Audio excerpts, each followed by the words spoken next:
Almighty God, creator and ruler of heaven and earth, we beseech thee to inspire and guide all our counsels and actions, so that we may always walk in the path of justice, love, and charity to one another. Help us with thy grace to do only those things that will promote the unity, peace, happiness, and prosperity of Nigeria. I pledge to Nigeria, my country, to be faithful, loyal, and honest, to serve Nigeria with all my strength, to defend her unity, and uphold her honor and glory. So help me God.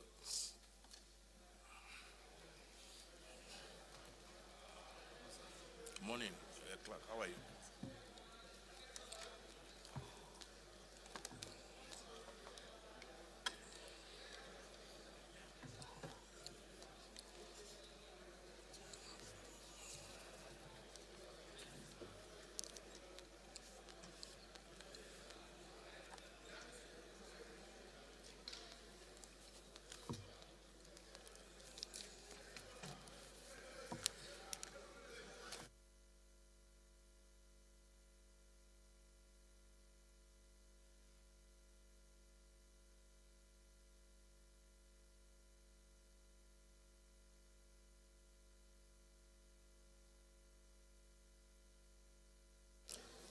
Honorable colleagues, we're going to try and move very fast today.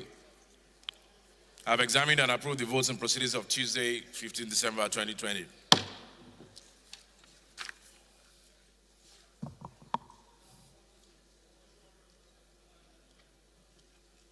Honorable members, honorable colleagues, honorable minority leader, honorable Elumelu, Deputy Minority Leader, Honorable Toby, I have a special announcement, a letter from Tajuddin Adeyemi Adefisoye. Notice of defection to the All Progressive Congress.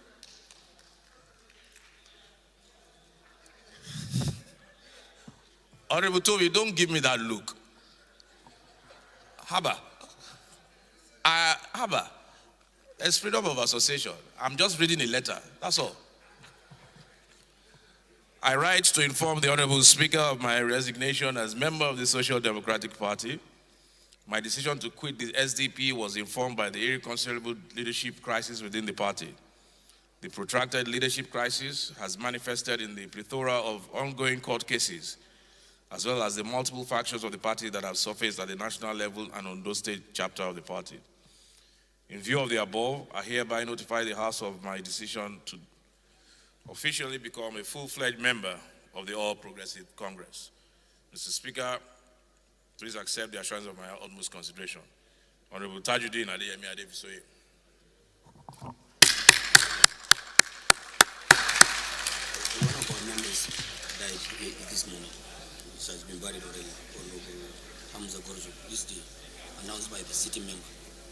Oh, former member. Former member. Sorry. Okay, you were shocked. Honorable Adefisoye, is he here?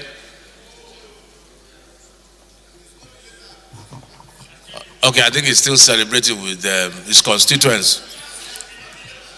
Honorable Elumelu, do you have a point of order?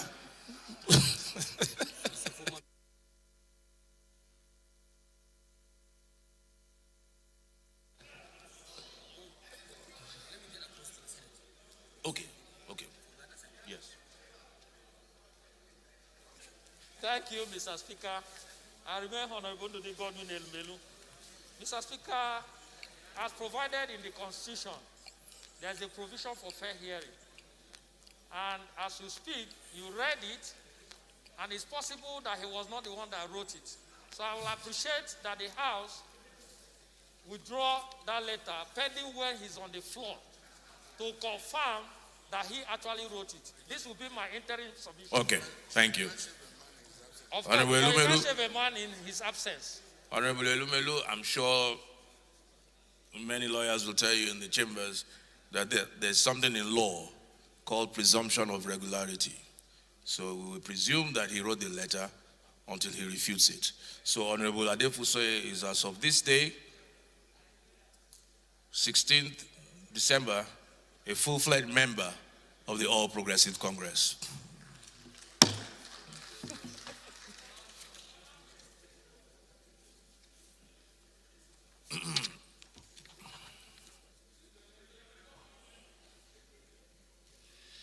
Honorable colleagues, I have an unfortunate announcement from Honorable Musa Umar Garo, our city member, who is writing to communicate to us the death of a former member of this house, demise of Honorable Hamza Zakari Gwazo, member Gwazo Cabo Federal Constituency, Kano State. He was a member from 1999 to 2007. I wish to write and notify this Honorable House that Honorable Hamza Zakari Gwazo, who was a former member of the Honorable House from 1999 to 2007, passed away on December 15, 2020. May his soul rest in perfect peace. Amen. This is signed by Honorable Musa Umar, the announcer. Honorable colleagues, can we rise for a minute silence, please?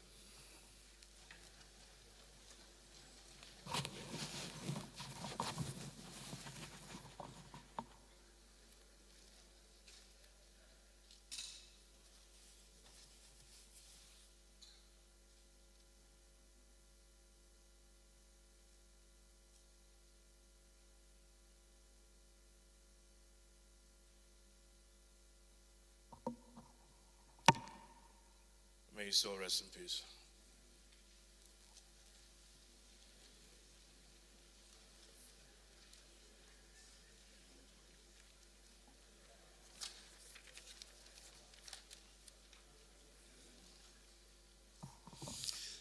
Are there any petitions?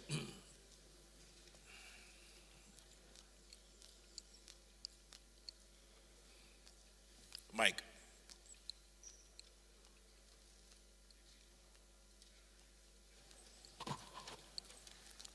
Thank you, Honorable Speaker. My name is Timei Adeligbe. I represent Owo, Osun Federal Constituency. Before me, I have a petition from one of my constituents, Lance Corporal Ayodele Damilare Kehinde, who was wrongly dismissed from Nigeria Army.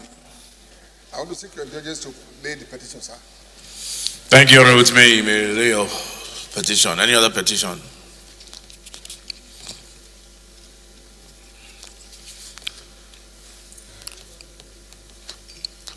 Honorable matters of urgent public importance. Honorable, Henry, sorry. Wauba. Thank you, Mr. Speaker, my dear colleagues. My name is Henry Wauba, and I speak for the enterprising people of Mbitoli Kedru Federal Constituency from Imo State. Mr. Speaker, my dear colleagues, I have 3 petitions here.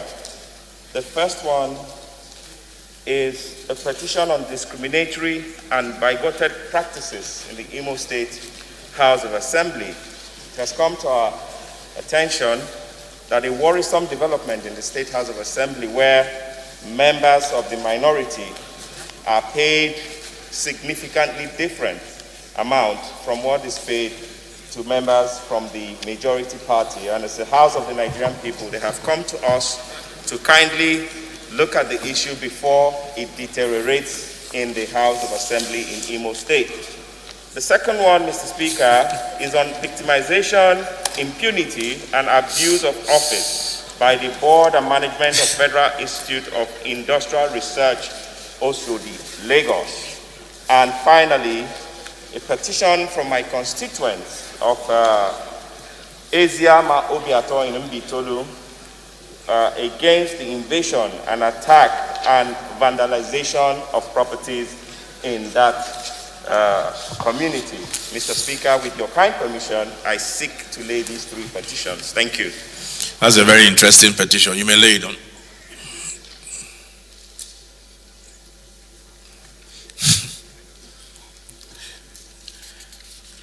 Honorable, all petitions refer to the Committee on Public Professions. Honorable Elumelu, you have a matter of urgent public importance?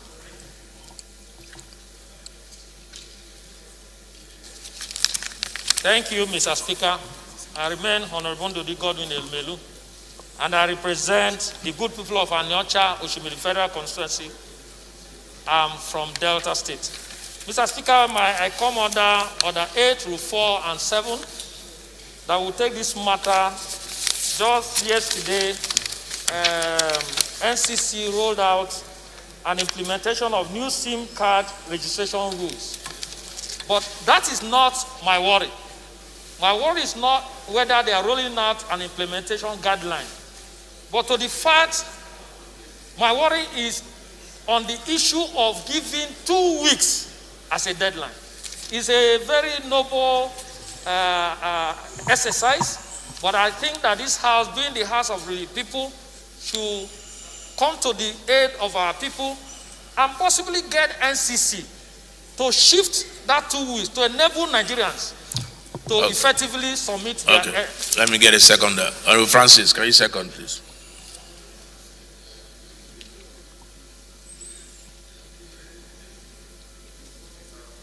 My name is Francis Charles of New York. I represent the Korabas in Bahrain in the state of Lam from Kwaibu. I rise to second the motion ably moved by the minority leader. I so second. Okay, so those in support of this matter is urgent enough. Please say aye. Those against say nay. Ayes have it. Honorable minority leader.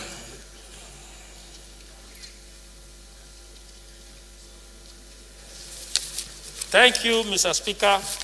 I remain Honorable Ndudi Godwin Elmelu, and I represent the good people of Anyocho Federal Constituency. I'm from Delta State. The House notes that the Nigerian Communications Commission, NCC, is the independent body saddled with the responsibilities of regulating telecommunications services and facilities, promoting competition and setting performance standards for telecoms operators in Nigeria, with the Ministry of Communication and Digital Economy as the supervisory ministry. The House further notes that in January 2020, the Minister of Communications and Digital Economy issued a statement wherein telecom subscribers were mandated to get their national identity numbers, in bracket NIN, and submit to the network operators with the aim of ascertaining the true identities of all subscribers and thereby blocking loopholes currently being exploited by unscrupulous individuals. The House is aware that our stakeholders meeting convened on the 15th day of December, precisely yesterday, by the Minister of Communications and Digital Economy, Dr. Issa Patami, the federal government issued a statement signed by the Director of Public Affairs, Dr. Ikechukwu Andinde, wherein it stated that any telecom subscriber who failed to submit his or her national identity number to each network provider will be blocked from the network with effect from December 31st. The House is concerned that as laudable as the idea behind the policy may seem, the timing is very wrong because Nigerians have not been properly sensitized, as only a few educated persons who bother to read the dailies might have heard about these instructions.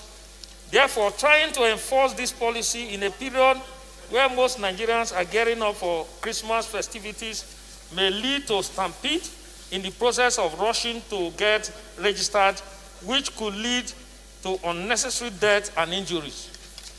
The House is further concerned that if the NCC is allowed to carry out these directives of 2 weeks, it will bring about untold hardship as millions of subscribers will be disconnected this Utah period, which could spell disaster in an already volatile nation like ours.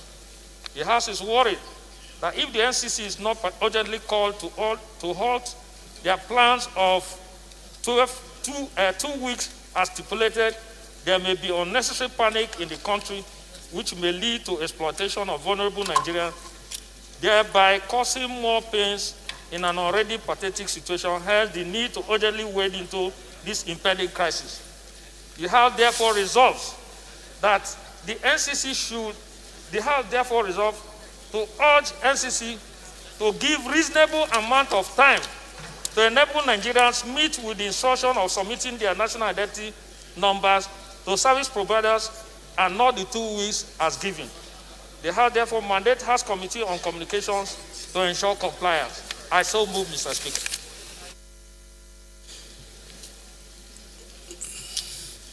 Honorable Toby.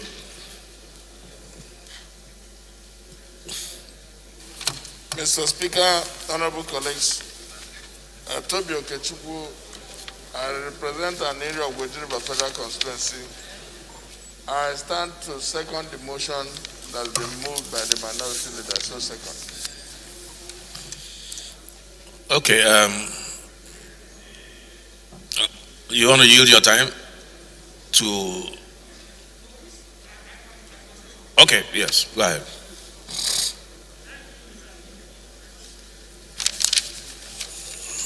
Thank you, Mr. Speaker. Mr. Speaker, just yesterday, the NCC rolled out an instruction. And the instruction actually is based on what is happening in Nigeria, rising from what happened during NSAS, where most Nigerians or most hoodlums were using SIM cards to abuse and terrorize people in office without being able to ascertain or track them. And rising from that behavior, the NCC was actually summoned by the House to find out why it is that all the SIM cards are not registered. And there were instances where in the meeting that we had, some members brought out their phone where people called them or sent text, and in trying to identify who is the true caller, it's difficult because you can go to anywhere on the road and buy SIM card without it being registered. I think rising from that, NCC was mandated that they should try as much as possible to ensure that all the service providers get all the SIM cards registered. And to start it is first of all to register with National Identity Card Management, so that you can have your national identity card number. When you have it, you will not take it to service providers, and they will, of course, register you. But we did not envisage, Mr. Speaker, that having given that suggestion, that they will now come and say, okay, we are limiting this process to only 2 weeks. And given the period that we are, it will be almost impossible for Nigerians, 200 million Nigerians, to meet that 2 weeks. Hence, this motion. The motion is not saying that we are condemning it. The motion is seeking for NCC to extend that 2 weeks, because it will be almost impossible for Nigerians, every 200 million Nigerians, to be able to, within 2 weeks, register their SIM card. One, it's not just registering, Mr. Speaker. They will first of all go to National Identity Card Management Commission and register themselves. That alone is cumbersome. After the registration, you will not take your NIN number and now look for your service provider. You can imagine the queue. So 2 weeks, in my opinion, and I think it should be the opinion of every member that is representing Nigerians, 2 weeks is damn too small. And that is why this motion is urging members to support it, for us to get NCC to please extend the tenure of 2 weeks to enable every Nigerian to register, so that we can actually track people down. Those who use SIM card for fraudulent acts, they will be able to be tracked down. I had somebody also who submitted that somebody will send messages asking people to pay money. And in finding them, even opening account, they use fictitious SIM card. When you try to track them, you will not be able to track them. So this exercise will actually help us in Nigeria to secure until we pass the data protection bill. I so submit, Mr. Speaker. Is the chairman My name is Honorable Akim Adini Adeyemi. I represent the good people of Afijo, Atiba, Oyo East, Oyo West. Mr. Speaker, the motion by the minority leader is a straightforward motion. Every Nigerian, particularly this House, will support the motion for an extension of the 2 week lag for the registration of SIM card. But this is an opportunity for Nigerians to know the rationale behind this lofty policy. The minority leader has taken us back to memory lane, the effort of this noble House in ensuring that the service provider safeguard Nigerians and also improve the security of Nigeria as a nation. Mr. Speaker, NIPSI, this agency of government, is saddled with the responsibility of issuing unique identification number to all Nigerians. The moment this is done, Mr. Speaker, if I, as Akim Adeyemi, have MTN line, Airtel, 9 Mobile, all this line will be linked with my unique digital identification number. By so doing, Mr. Speaker, service providers will not be in undue competition to outsmart each other by giving out SIM card to every Tom, Dick, and Harry. A situation whereby kidnappers and other scrupulous elements in the nation will kidnap people and they will be transacting ransom via telecommunication, and then the security agents will not be able to track them. It's a lofty program, Mr. Speaker. I believe the ministry just want the Nigerians to be aware of this registration. Step one, Mr. Speaker, the ministry has ensured that all the telecommunication providers are serving as agents of NIMSI now. It is not only in NIMSI centers that we can get our unique digital number. Every Nigerian can walk into his Airtel, to MTN, 9 Mobile, Globalcom. As you are doing your registration, you can get your NIMSI unique ID card there. So also, I want to abide by what the manager has said. The committee on communication of this house would definitely ensure that there is an extension to the time lag of 2 weeks. It's a straightforward motion. The house has accepted that there should be an extension for the time lag for all Nigerians to be able to be captured. Thank you, Mr. Speaker. It's straightforward. Should we move on? We'll move on. Against? Who wants to speak against? You have a right to speak against. Who wants to speak against? Nobody. Amendment? Honorable Toby.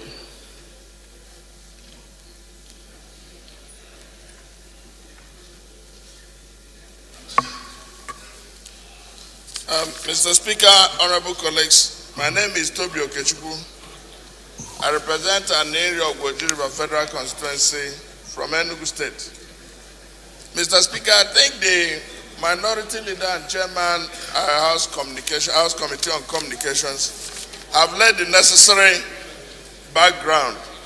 But I think, to be specific, I think it will be good that we recommend a time frame. You know, we are in a COVID season, apart from the festivities. So I think it will be good that we give a timeline. I mean, something like after the Christmas, that should end in, my amendment will read, the SIM card verification should be for a duration of 6 weeks, ending 28th February 2021, presupposing a deletion of the first requirement. Okay. Any seconder? Honorable Idem.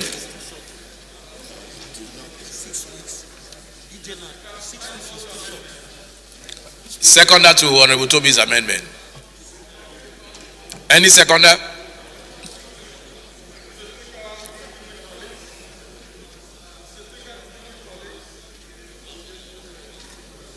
My name is Idem Unyime, member representing Ukanafu Norugo Nam Federal Constituency in Akwa Ibom State.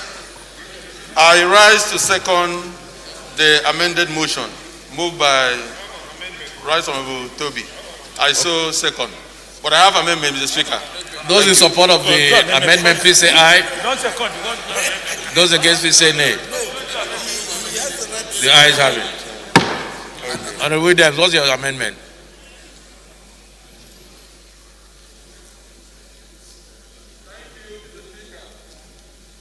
I want to align myself with the mover of the motion and also the amendment, but differ a little. Right Honorable Toby talked about extension of, I think, 6 weeks. I want to say that 6 weeks is grossly inadequate. It's not enough time. You just seconded his 6-week amendment. You just seconded it. Now you are speaking against what you seconded. I wanted to do amendment, but you now asked me to second. No. If you knew you were against the 6 weeks, then you should not have seconded it. And I said maybe you give your amendment to somebody else so that we don't look. Huh? Maybe I can withdraw the areas of. We already hit the gavel. Give your. I don't know how you are going to get around this one.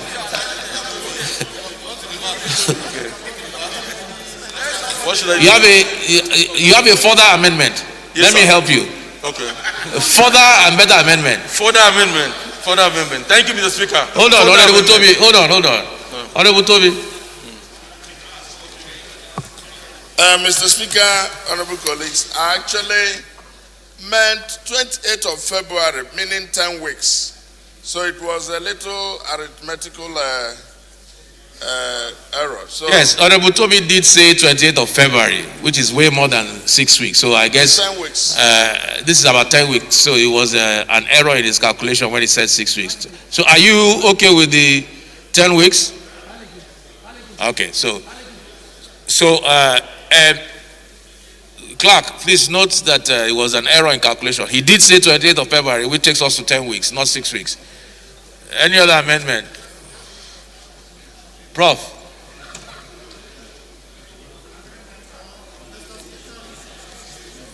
I'm Julius Ihanvere, on one federal constituency, Edo State. Listen, what we are deciding here so easily is a lot more complicated and complex. I come from Owan West. There is no bank in Owan West. No, it's amendment, oh, Prof. We're not debating anymore. I'm trying to justify that they should give at least 1 year. 1 year for registration. People have to go to a bank. So your amendment is 1 year. 1 year minimum. This Minimum is what they will use to solve the problem of for the registration. Yes, for the registration. Okay. We have phones. Okay. Any No seconder? bank, no name C. Who's the seconder? This is what the bandits are using. They are using motorcycles. Any seconder to that registration should be 1 year. 1 year minimum. Who's seconding? No. You want a second? Okay, go ahead.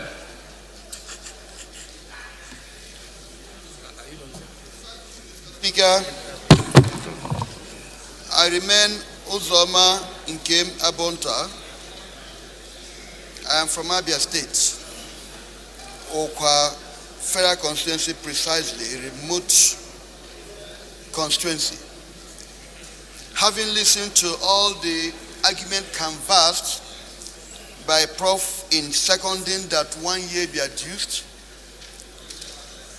considering the fact that it takes a minimum of 6 months to even register the MC and have the card, also considering the facts of the nature and soul nature of the NIMC, if we do not give a reasonable time, we will jeopardize all our people and defranchise them.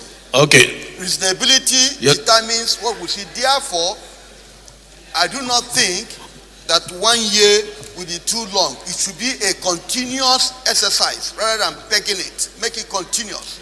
Okay. Therefore, 1 year is reasonable enough. Thank you, Mr. Speaker. I hereby second. Okay.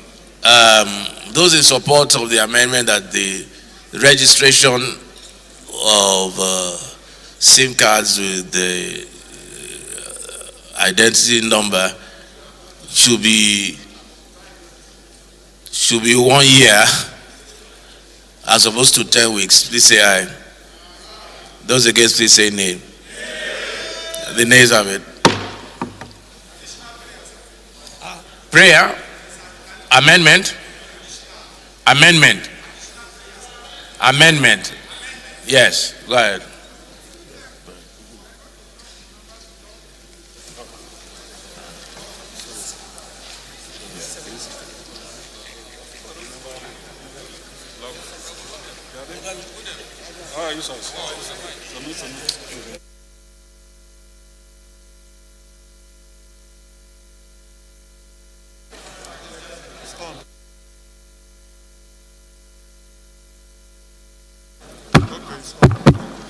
Thank you, Mr. Speaker.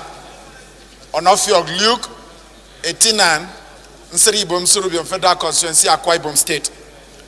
Mr. Speaker, the amendment is to the effect that agencies responsible for collation of data should ensure synchronization of this data, Mr. Speaker, to make for ease of access to this data by Nigerians. In the sense that, Mr. Speaker, the bank will collect your BVN. The Federal Road Safety Commission will get your data for ID card. For driver's license. INEC will get your data for voters registration card. And then NIMC would get your data for national ID card. And telecom operators will get your data for SIM registration. If there were to be an integration of data, Mr. So please, I just need amendment. Yes, sir. That's where we are now. Thank We're you, no longer debating this motion. Thank you, sir. What's the amendment? The amendment is that there's need for integration of data by the different agencies that are responsible for collation of data, Mr. Speaker.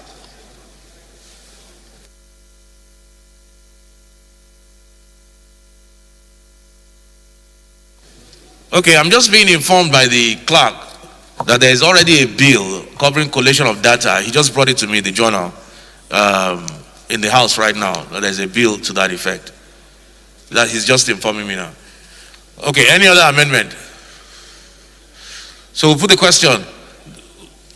Those in support of the motion as amended, please say aye. Those against, please say nay. Ayes have it.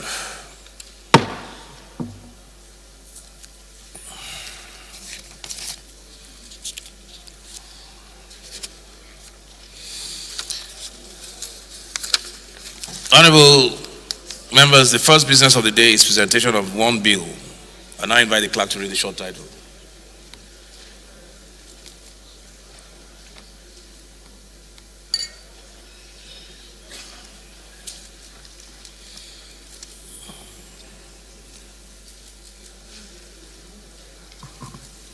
Honorable Speaker, honorable members, Appropriation Act 2020, Amendment Bill 2020, first reading. We're working on it. We're working on it. This is very necessary for the past few weeks.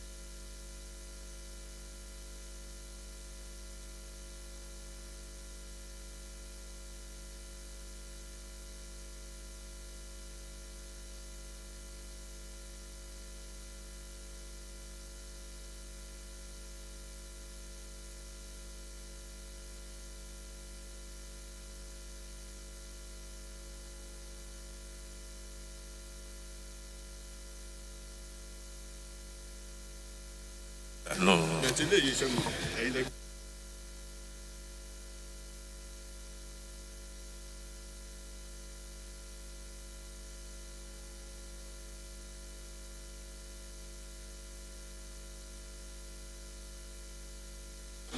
Whip, please, can you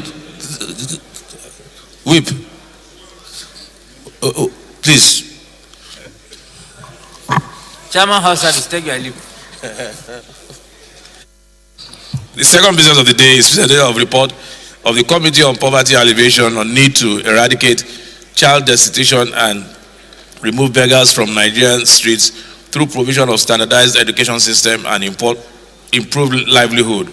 Standing in the name of Honorable Abdullahi Salame, honorable members will recall that the matter was referred to the committee on Thursday, 18th July 2019, and the report is now ready for presentation. Honorable Salame is invited to present the report.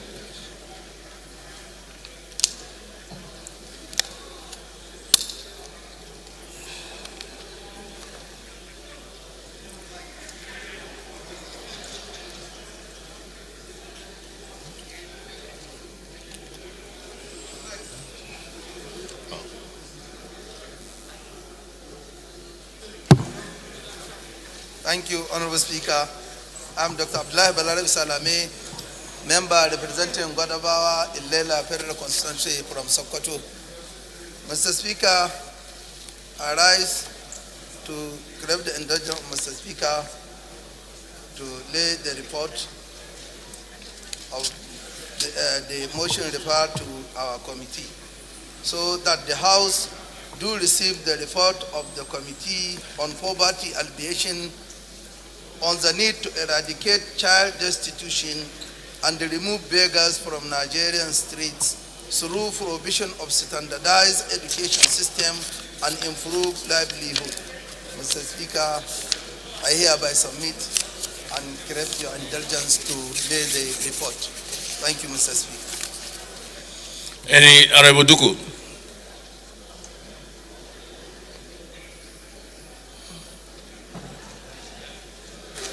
Thank you, Right Honorable Speaker, my highly respected colleagues. I'm Honorable Aisha Jibril Duku, Gimbiar Duku, member representing Dukuna for the Federal Constituency. Mr. Speaker, I'm from Gombe State. I rise to second the motion ably moved by Dr. Salame. I so second. Those in favor, please say aye. Those against, say nay. Ayes have it. Honorable Salame, lay your report.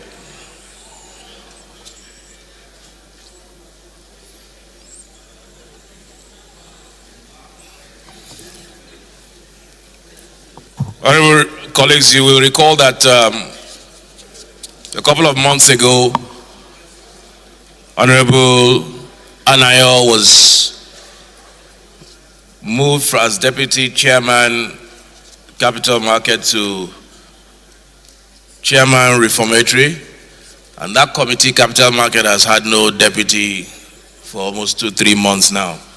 The new deputy chairman of the committee will be Honorable Markway from Ebonyi State to replace Honorable Anayo. The first order of the day is consolidation of 3 bills. Honorable members may wish to note that the bills are on the same subject matter. I now invite the chairman, Committee on Rules and Business, to move that the bill be consolidated.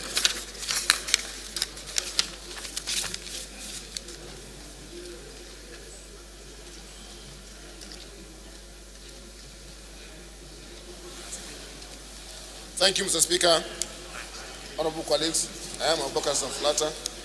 I represent Perniwa Krika Samaguri Federal Constituency. Mr. Speaker, I'm from Jigawa State. Mr. Speaker, honorable colleagues, I move for the consolidation of 3 bills as follows. A bill for an act to amend the Tertiary Education Trust Fund Act 2011 to expressly provide that colleges of agriculture shall benefit from the fund and for related matters, HB 193.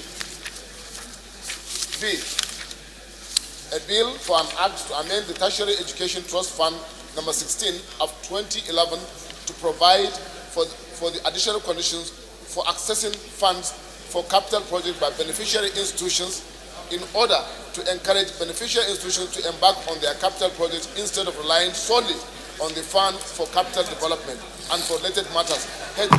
Honorable, C, a bill for an allow the speaker to concentrate. C, a bill for an act to amend the Tertiary Education Trust Fund number 16 of 2011 to provide for the inclusion Honorable Sagios, research institutions, it's okay, and colleges of agriculture, respectively, as beneficiaries of research grants, scholarships, and other interventionist funding under the Tertiary Education Trust Fund and for related matters, HB 880. I so move, Mr. Speaker.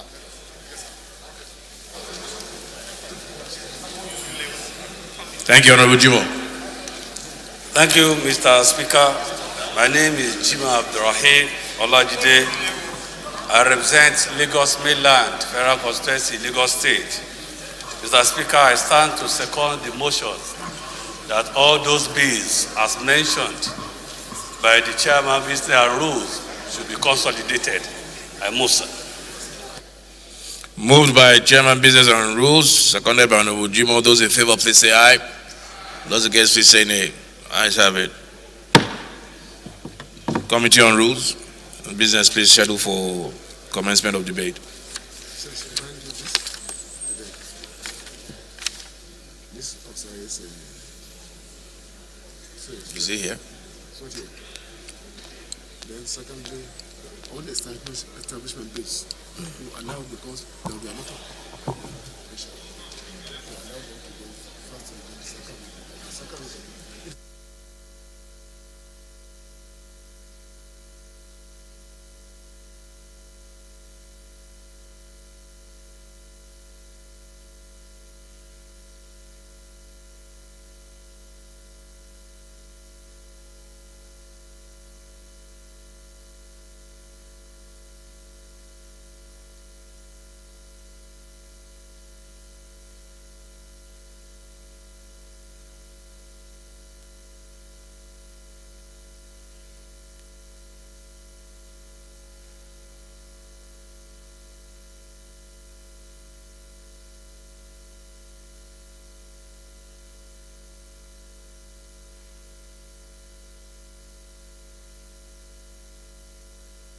Second order of the day is commencement of debate on the general principle of a bill for an act to amend the Appropriation Act 2020 to extend the expiration period of capital expenditure in the act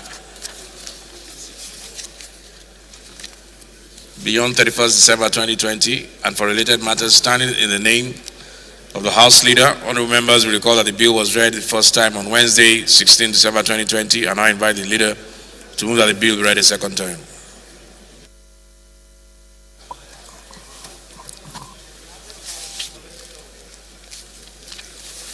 Thank you, Right Honorable Speaker, honorable members. Alasan Ado Dogwa is my name. Mr. Speaker, I represent the good people of Dogwa, Tudunwada Federal Constituency. Right Honorable members, I am from Kano State. Mr. Speaker, honorable members, I rise, of course, pursuant to the communication I have read on the floor of this House yesterday, to move that a bill for an act to amend the Appropriation Act 2020 to extend the capital expenditure. Let there be silence, please. In the act beyond 31st December 2020 and for related matters, HB 1194. Mr. Speaker, honorable members, I so move. Yeah. Honorable Maki, please second. Honorable Maki, please second.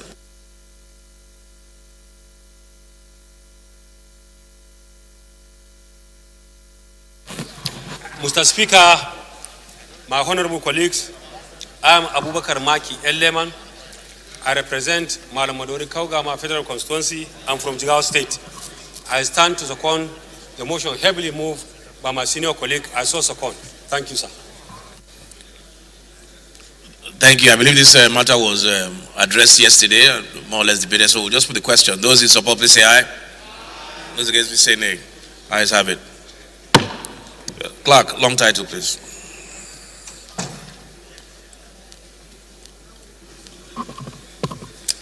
Honorable Speaker, honorable members, a bill for an act to amend the Appropriation Act 2020 to extend the expiration period of capital expenditure in the act beyond 31st December 2020 and for related matters.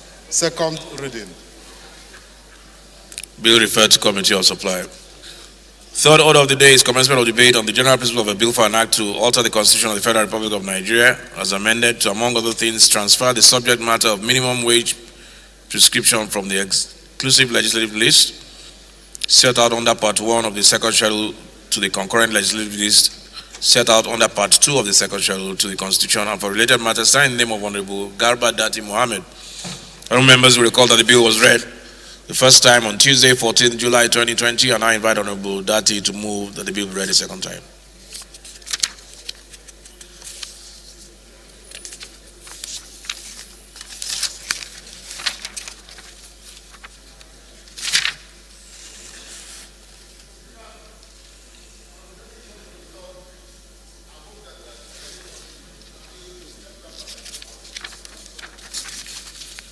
Second reading, step down.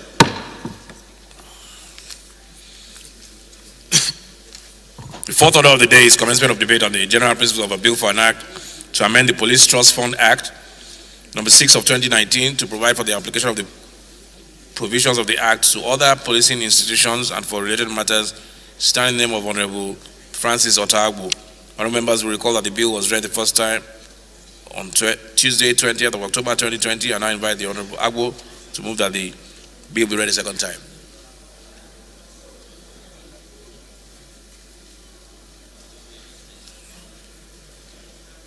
Honorable Agbo.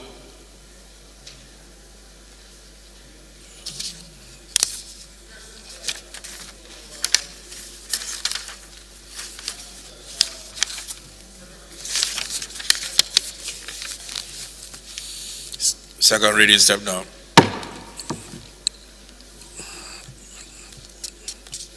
Fifth order of the day is commencement of debate on the general principles of a bill for an act to amend the National Agency for Food and Drug Administration and Control Act, Cap N1, Laws of the Federation of Nigeria, 2004, to capture other forms of packaged water other than in bottles, encourage cooperation with other relative agencies in carrying out its functions, introduce the coordination of clinical trials and some new offenses and increase penalties for commission of offenses under the bill, and to provide for payment of all monies received by the agency into the Federation account in accordance with Section 162 of the Constitution of the Federal Republic of Nigeria, 1999, and for related matters, stand in the name of Honorable Yusuf Tanko Sununu. Honorable Musa Bagos and Honorable Pascal Obi. Honorable members will recall that the bill was consolidated on Thursday, 3rd December 2020, and I invite the Honorable Sununu to move that the bill be read a second time.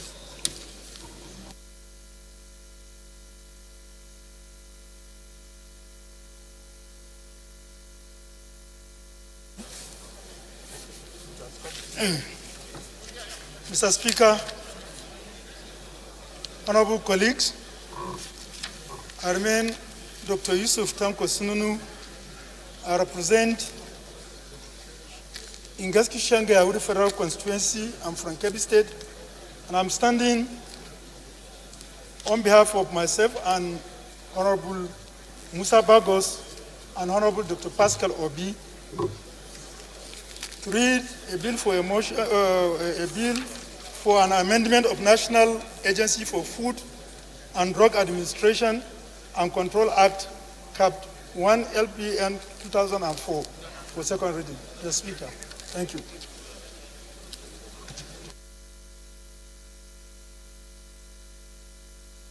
Honorable Bagos here. Second.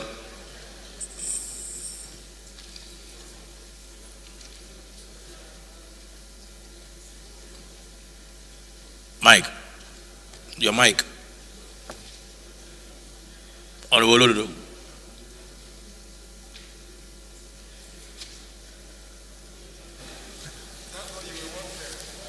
Thank you, Mr. Speaker.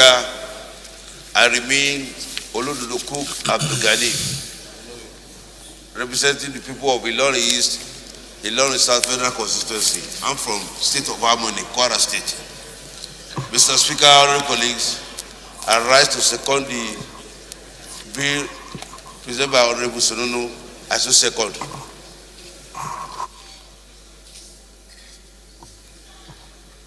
Okay, those in favor, please say aye. Those against, please say nay. Ayes have it. I think we're not debating it, so just go ahead and read the long title.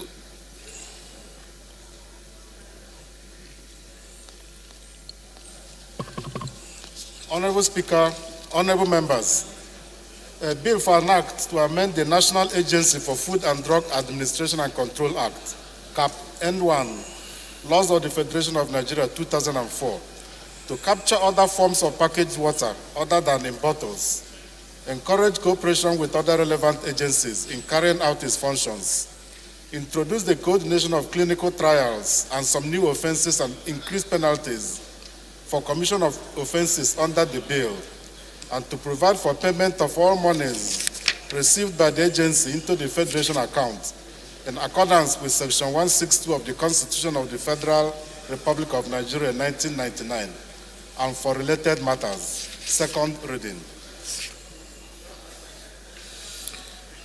Bill referred to Committee on Healthcare Services. Sixth order of the day is commencement of debate on the general principle of a bill for an act to establish Federal College of Agriculture, Produce Technology, Kano, to provide for its functions and promote sound and basic scientific training as a foundation for the development of food storage, pest control, food chemistry, agriculture, and food production, taking into account indigenous culture, the need to enhance national unity, the need to vastly increase the practical content of student training, and adequate preparation of graduates for self-employment in agriculture and allied professions. And for related matters, signed in the name of Honorable Dediri. Other members will recall that the bill was read the first time on Tuesday, 21st July 2020, and I invite Honorable Issa Dediri to move that the bill be read a second time.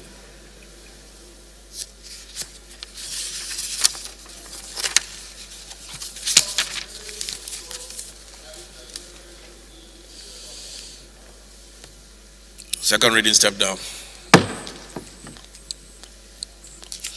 The seventh order of the day is continuation of debate on the general business of a bill for an act to repeal the National Human Rights Commission Act, Cap N46, Laws of the Federation of Nigeria, 2004, and enact the National Human Rights Commission Bill 2020 to strengthen the commission to conduct investigations and sustain activities in Nigeria. And for related matters, standing in the name of Honorable John Day and Honorable Onofiok Luke, other members recall that the bill was read the first time on Tuesday, October 20th, 2020, and I invite Honorable Day to move that the bill be read a second time.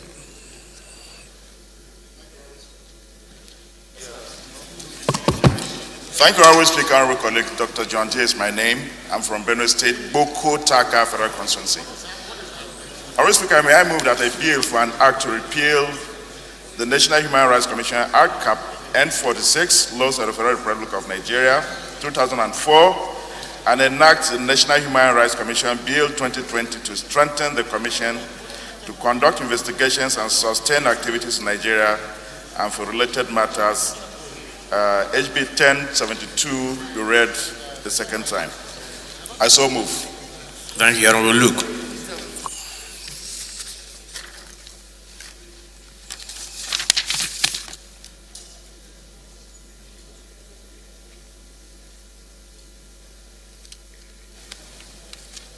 Thank you, Mr. Speaker.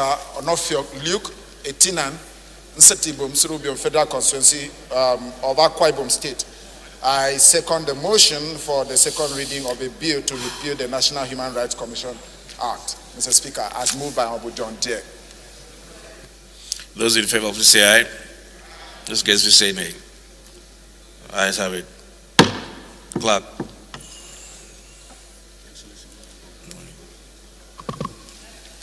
Honorable Speaker, honorable members, a bill for an act to repeal the National Human Rights Commission Act, Cap N46, Laws of the Federation of Nigeria, 2004, and enact the National Human Rights Commission Bill 2020 to strengthen the commission to conduct investigations and sustain activities in Nigeria, and for related matters. Second reading.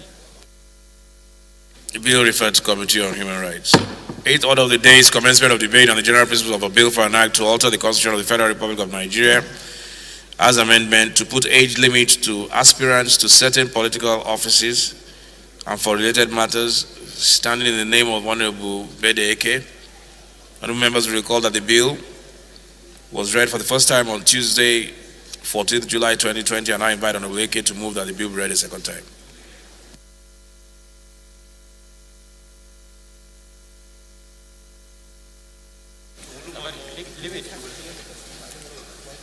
Thank you, Right Honorable Speaker, distinguished colleagues. I remain Honorable Bede Uchenna Eke. Mr. Speaker, I represent the good people of Abombise, Ngopala Federal Constituency. I'm from Imo State. Mr. Speaker, I rise to move a motion that a bill for an act to alter the Constitution of the Federal Republic of Nigeria, 1999, as amended, be put age limit for aspirants to certain political offices and for related matters. I so move. Honorable Juguela. Mike. Yeah, your mic. Put on your mic. Honorable Juguela, put on your mic.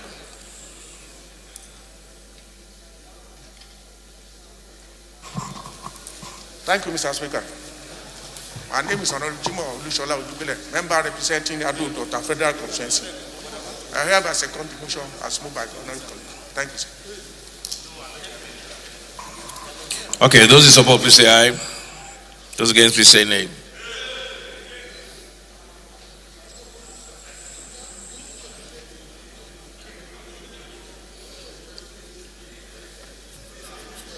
Okay, we'll put the question again. Is it a constitutional matter? I think it's very clear. Let's put the. Those in support, please say aye. Those against, please say nay.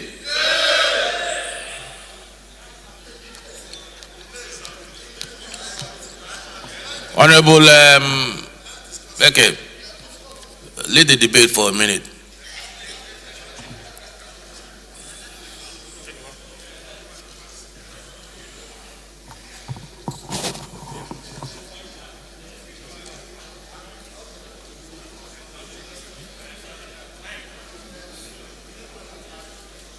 That so support.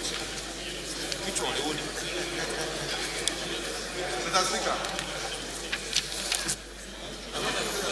No. Thank you, Right Honorable Speaker, distinguished colleagues. My name is Honorable Bid Uchenna Eke. Mr. Speaker, I represent the good people of Abom Bisengoba Federal Constituency. I'm from Imo State. Mr. Speaker, before I move on, I want to draw the attention of my colleagues to our House rule. Mr. Speaker, when it comes to the issue of alteration of the Constitution, Mr. Speaker, it says that the first and second reading to any bill to altering the provision of the Constitution of the Federal Republic of Nigeria, 1999, shall be considered and proceeded, shall, Mr. Speaker, be considered and proceeded in accordance with the procedure on bills in the House standing orders. Shall. Mr. Speaker, I beg my colleagues to allow this motion to pass the second reading so that we can send it to the ad hoc special committee on, allow me. No, it's an alteration of constitution. So that they will look at it and then bring it back to us for us to consider. Okay. Do you have one or two things to add? Because what that it shall be debated. What I want to tell my colleagues, we have challenges recently, distinguished colleagues, and one of those challenges is about the End SARS protest by the youth, and we are aware of their demands. Mr. Speaker, this bill, when passed, our youths will celebrate this house. I'm not retiring anybody. Mr. Speaker, am I protected? Please allow Honorable Eke to lead his debate. Allow him to lead the debate as it's provided in our rules. Please. Speak to the chair. Go ahead. Thank you, Mr. Speaker. Mr. Speaker, this bill is a buffer to the Not Too Young to Rule Act, which the 8th Assembly passed, and Nigerians were overwhelmed and celebrated us for passing that bill. Mr. Speaker, you cannot talk about Not Too Young to Rule Act when the aging politicians still occupy the spaces for these youths to come on board. Mr. Speaker, this bill... Continue. Why are you distracted? Continue. Mr. Speaker, hey, please, are you too old to be here?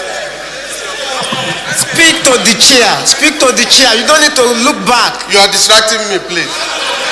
Speak to the chair, Honorable. Mr. Speaker, this bill will go a long way in confirming the long-age saying that the youths are leaders of tomorrow. That is what we've been hearing since for a long time, Mr. Speaker, today, tomorrow. And I will urge my colleagues, to allow. This bill is not targeted at anybody, but this bill will give our youth the hope that today, tomorrow, they will be part of governance. Honorable Wege, I want to understand this bill. It says to put age limit for aspirants to certain political. Are you saying age limit as in minimum or maximum? Maximum, Mr. Speaker. Okay, so if you are above a certain age, yes, you cannot contest. Yes, that's what you are saying. What is your maximum age? Mr. Speaker, for the office of president, we have 70 years as a limit. Okay, go on. Senate? The Senate, we have 65. House? The House of Reps.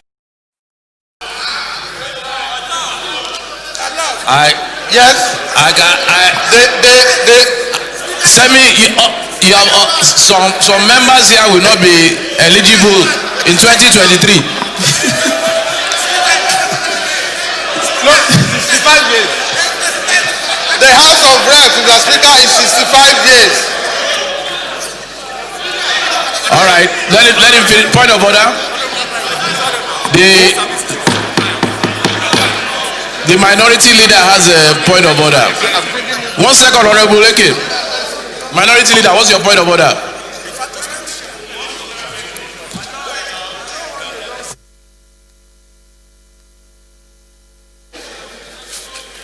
Thank you, Mr. Speaker.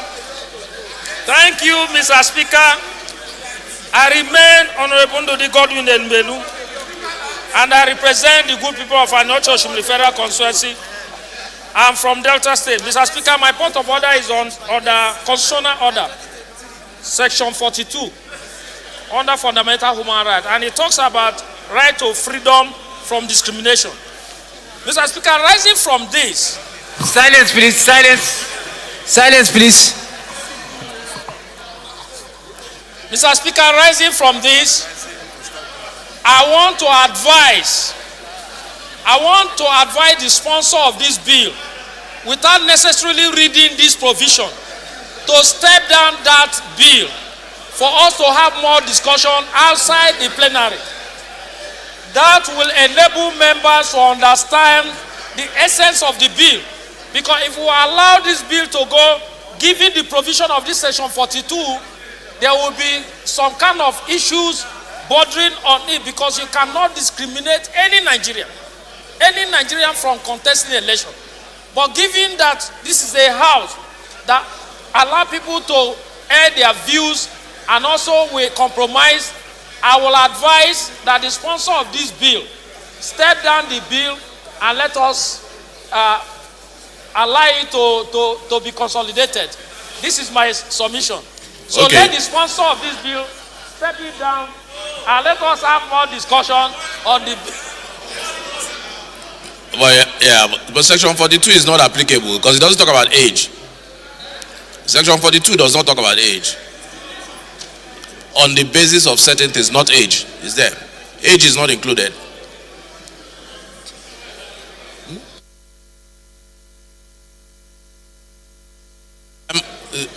Let's take.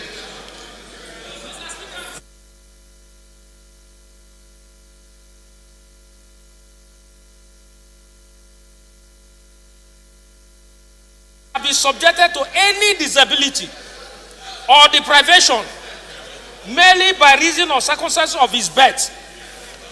So if you are 65 years, because you are 65, it's by birth, it's your age. So circumstances of birth. Yes. It has to do with age. Yes. Okay. Wait now. Circumstance of birth could mean that maybe you have polio or you have some kind of deformity. He's trying to talk about age, that by age, he's bringing the person to be a disability. Yeah. So, okay, fine. Any Honorable Jimo?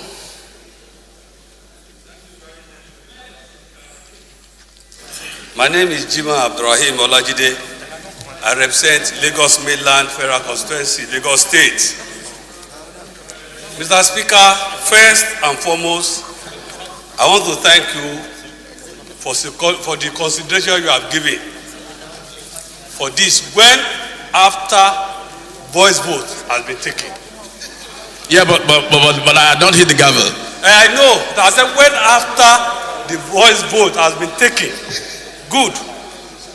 Our friend, our brother has come with good intention, but not well intended. Simply because you cannot limit the age to contest an election. Maturity and wisdom are not the same. We are talking of two different things at a time. I would rather want him to either step it down or we take the voice vote and hit the gavel so that the decision can be taken. Thank you very much. Honorable Abonta.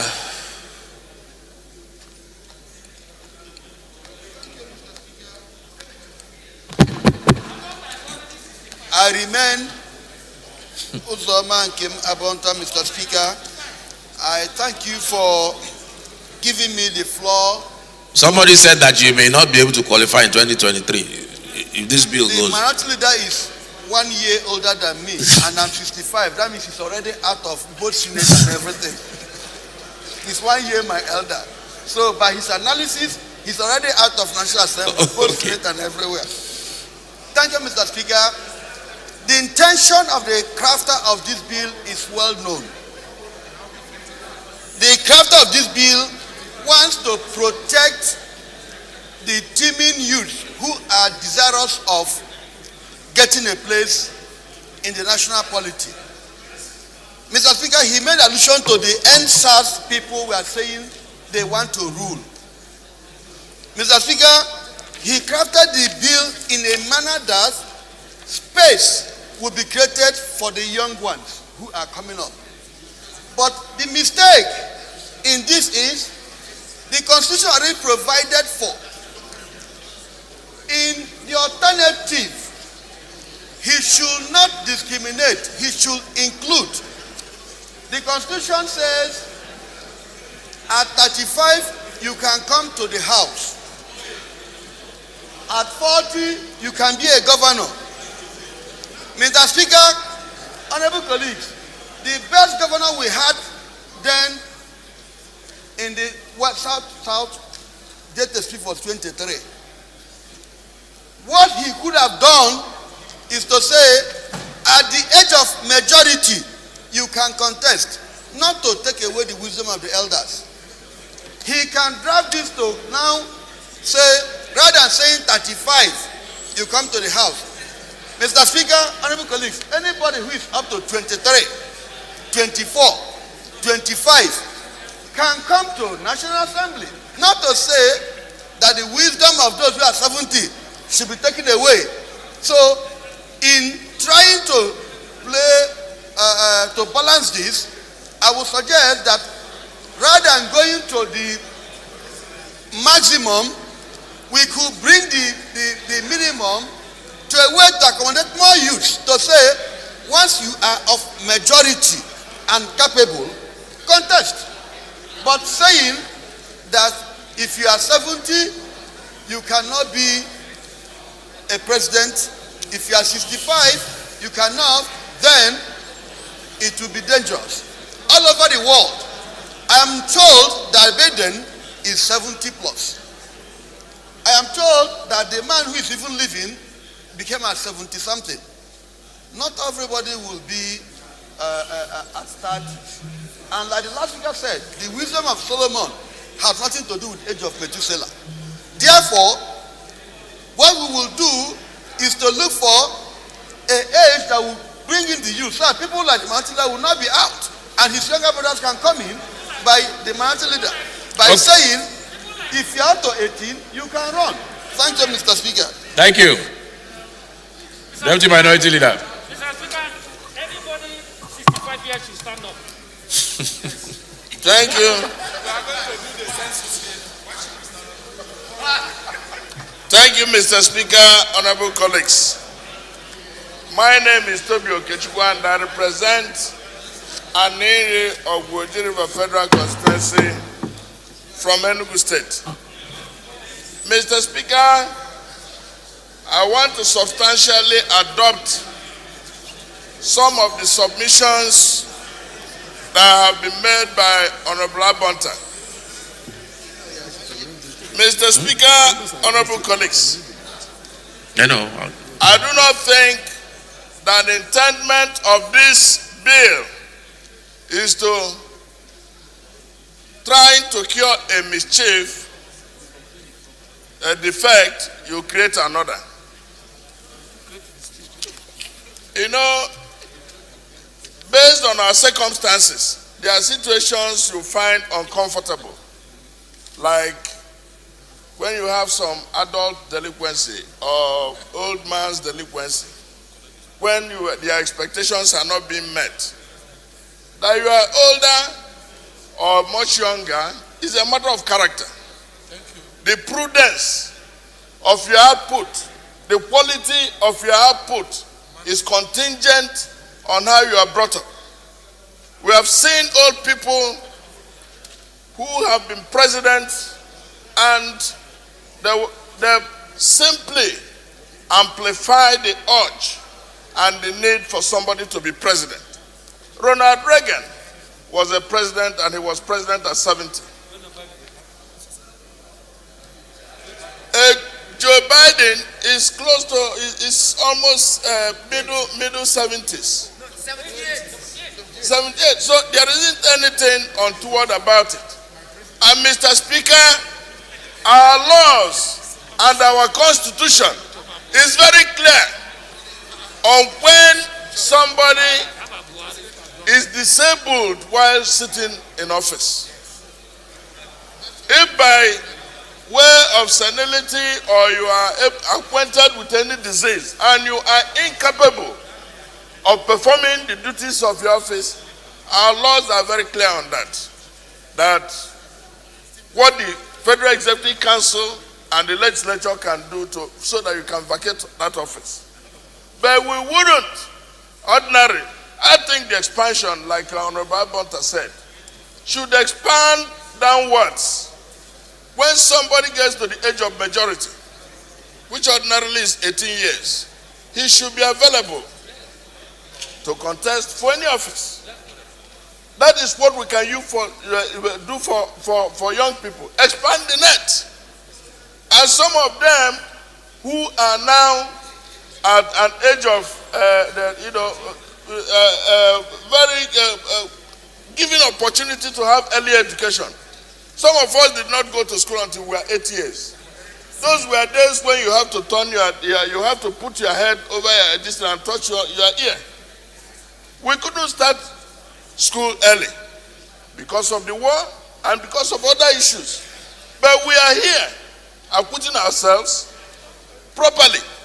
So those of them who are opportuned to have early education and much more savvy in terms of education, that we can expand our laws downwards. You know, young speakers like Luke, who was Speaker House of Assembly in Akwa Ibom State, he has been here. He's Chairman Judiciary. We wouldn't say we wouldn't accommodate him. We have other younger bright people who are coming up. And we should have them interact with old people so that they will be blessed with the opportunity of age and reason. And I think what we need to do for purposes of caution and accommodation, let the bill go through second reason. Not because we want to do the age limit upwards, because we want to expand downwards. Thank you very much. Okay, we'll hear Honorable Jaha and then put the question.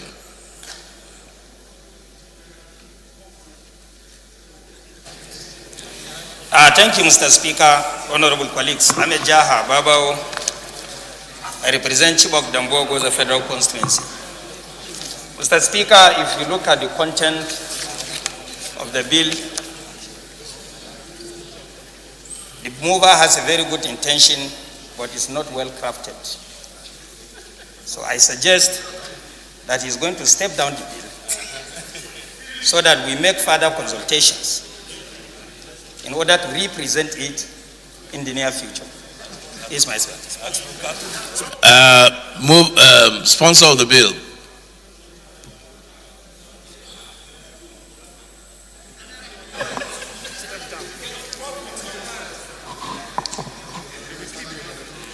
Thank you, Right Honorable Speaker, distinguished colleagues. My name is Honorable Bid Uchenna Eke. I represent Abombise, Ngobala Federal Constituency. Mr. Speaker, distinguished colleagues, I find myself in a very precarious situation, and I can see the mood of the House. Mr. Speaker, but one thing I want to let my colleagues know is that in this House, we have called for the retirement and sack of the service chiefs. In this House. In this country, the civil service rule says once you are 60, you go on retirement. 60 or 35 years. Please. Please. Mr. Speaker, I just want my colleagues to note these two things. That this would have been an opportunity for us to let our youth know that we think about it, that we want to carry them along, that we want them to be part of governance. Having said, Mr. Speaker, by leave of this House, for further consultations, I move to step down this bill.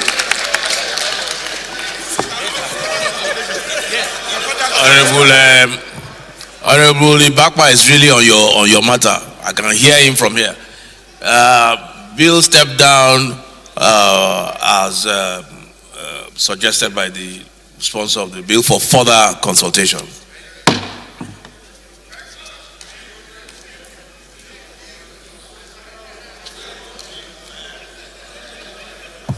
The ninth order of the day is commencement of debate on the general principles of a bill for an act to provide for establishment of Federal University of Technology, Okija, Anambra State, for the promotion and development of technical education in Nigeria, and make comprehensive provisions for its due management and administration and for related matters, standing in the name of Honorable Ifeanyi Moma. Honorable members will recall that the bill was read the first time on Tuesday, 29 September 2020, and I invite Honorable Moma to move that the bill be read a second time.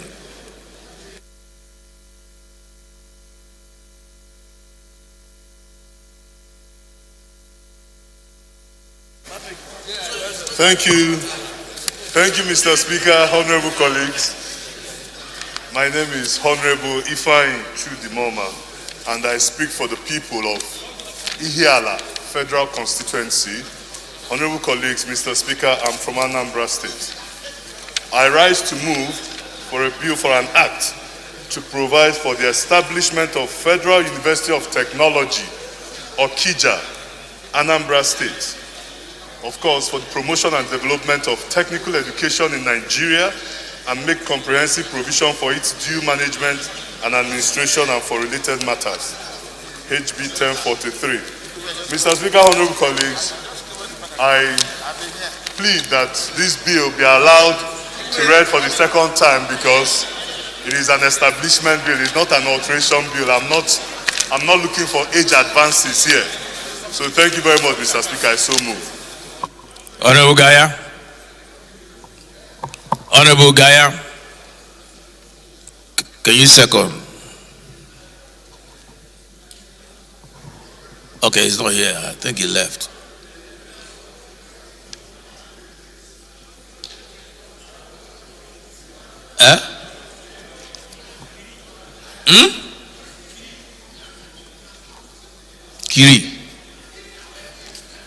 Kiri.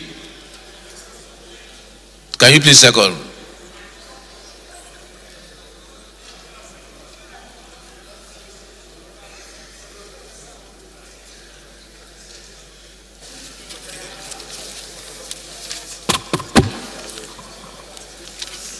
Mr. Speaker, honorable colleagues, my name is Adosani Kli, representing Ringim Tara Federal Constituency of Jigawa State. Honorable colleagues, I rise to second the motion or to second the bill that is heavily moved by my honorable colleague Ifeanyi to pass for the second reading. Thank you, sir. Thank you. We'll put the question. Those in favor, please say aye. Those against, please say nay. Ayes have it. Bill, clerk, long title, please.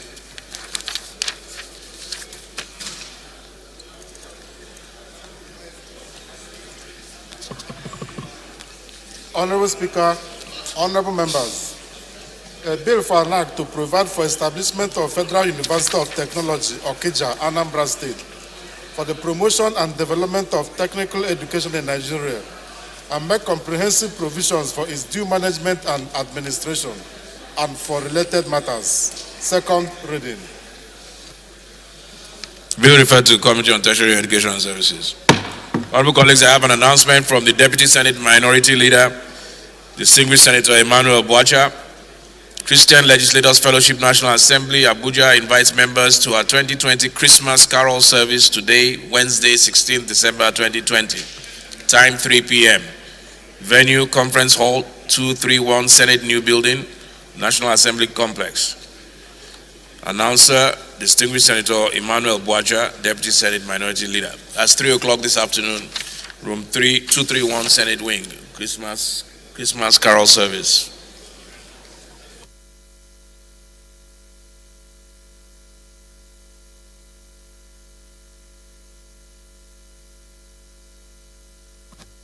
Chairman Tashari, use your marks. Use your marks properly. Chairman Tashari, use your marks properly. Yawa.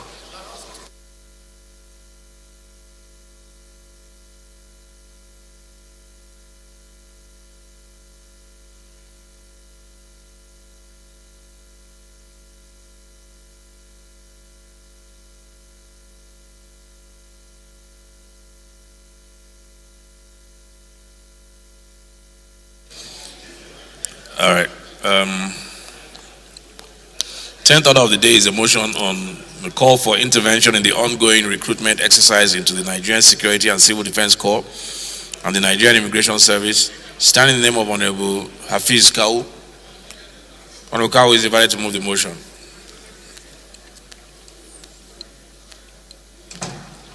Where is this? Thank you, Mr. Speaker. Honorable Hafiz Ibrahim Kau is my name. Former Chairman Environment, approach the people of Taronu Federal Constituency. Former Chairman Environment. I'm from Kano State. Mr. Speaker, I would like to move a motion for the need for urgent intervention on the ongoing flood recruitment exercise for the Nigerian Security and Civil Defense Corps and the Nigeria Immigration Service. The House should note that there is an ongoing recruitment exercise to fill up job slots in the Nigeria Security and Civil Defense Corps, NCDC, and the Nigeria Immigration Service. Also note that about, or not less than 190,000 candidates applied for the recruitment exercise. Applicants include degree, HND, NCE, and OND holders, and secondary school leavers. Further note that the first phase of the recruitment exercise is a computer-based aptitude test, which the Civil Defense Correctional, Fire, and Immigration Board has partnered with the Joint Admission and Matriculation Board JAM to conduct. Aware that the computer-based aptitude test for recruitment into the Nigeria Immigration Service was held on the 7th day of December 2020, and that of the Nigeria Security and Civil Defense Corps took place on the 8th day of December 2020, all in 126 centers across the 36 states of the Federation and the Federal Capital Territory, and that out of the about 190,000 candidates who applied to be recruited into the Nigeria Immigration Service and Nigeria Security and Civil Defense Corps, only 9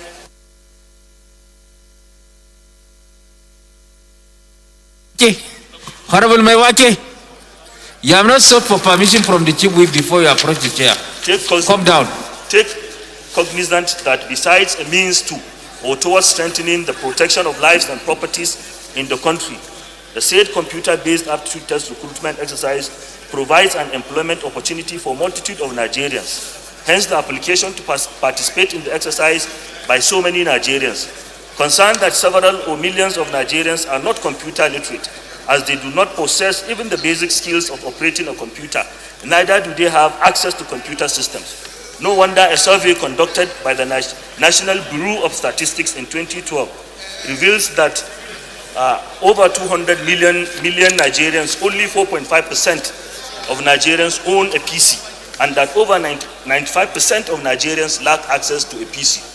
Further concerned that the said aptitude test was computer-based and only favorable to those who are computer literate or who could operate computers, as the Civil Defense Correctional, Fire and Immigration Board, in partnership with Joint Admission and Matriculation Board, JAM, did not, in conducting the said aptitude test, consider those citizens who may not be skilled in computer operation, as they do not provide an alternative for a handwritten exam for the purpose of accommodating or providing a level playing ground for all manner of candidates who applied or all Nigerians who had interest in participating in the recruitment exercise.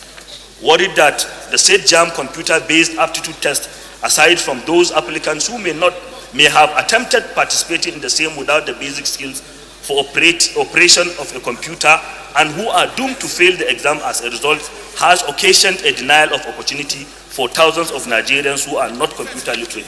Worthy note that Section 14 of the Constitution of the Federal Republic of Nigeria provides that the Federal Republic of Nigeria shall be a state based on principles of democracy and social justice.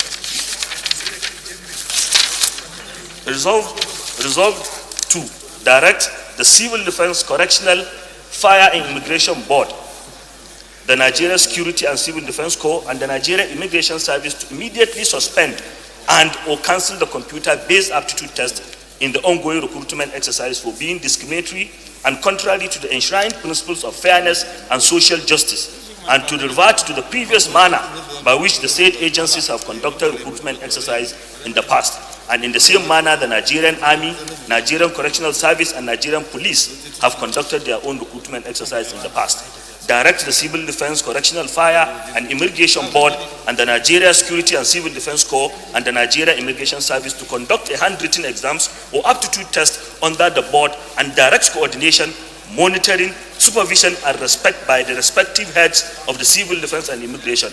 Direct the House Committee on Interior and Federal Character to monitor the said recruitment exercise and ensure compliance and adherence to the principles of fairness and social justice. I so move, Mr. Speaker. This is a simple motion, Mr. Speaker. Okay, moving to I so move, Mr. Speaker.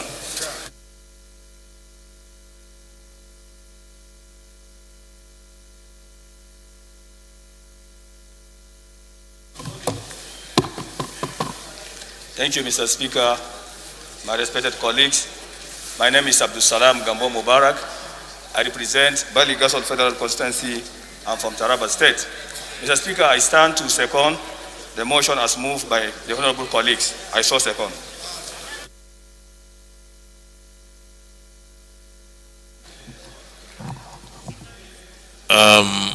I don't think do you want to add to the debate?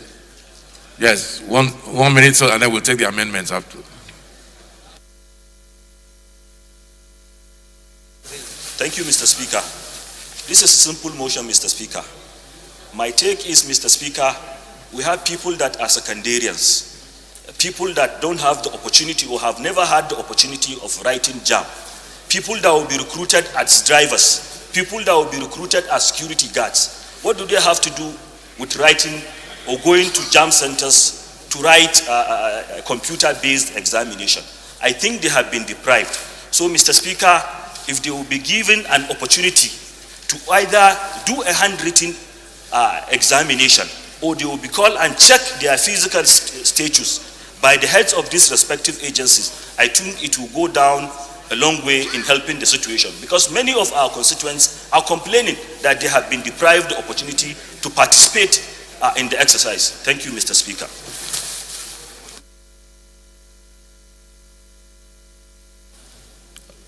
before we take amendment, did you want to add something to you?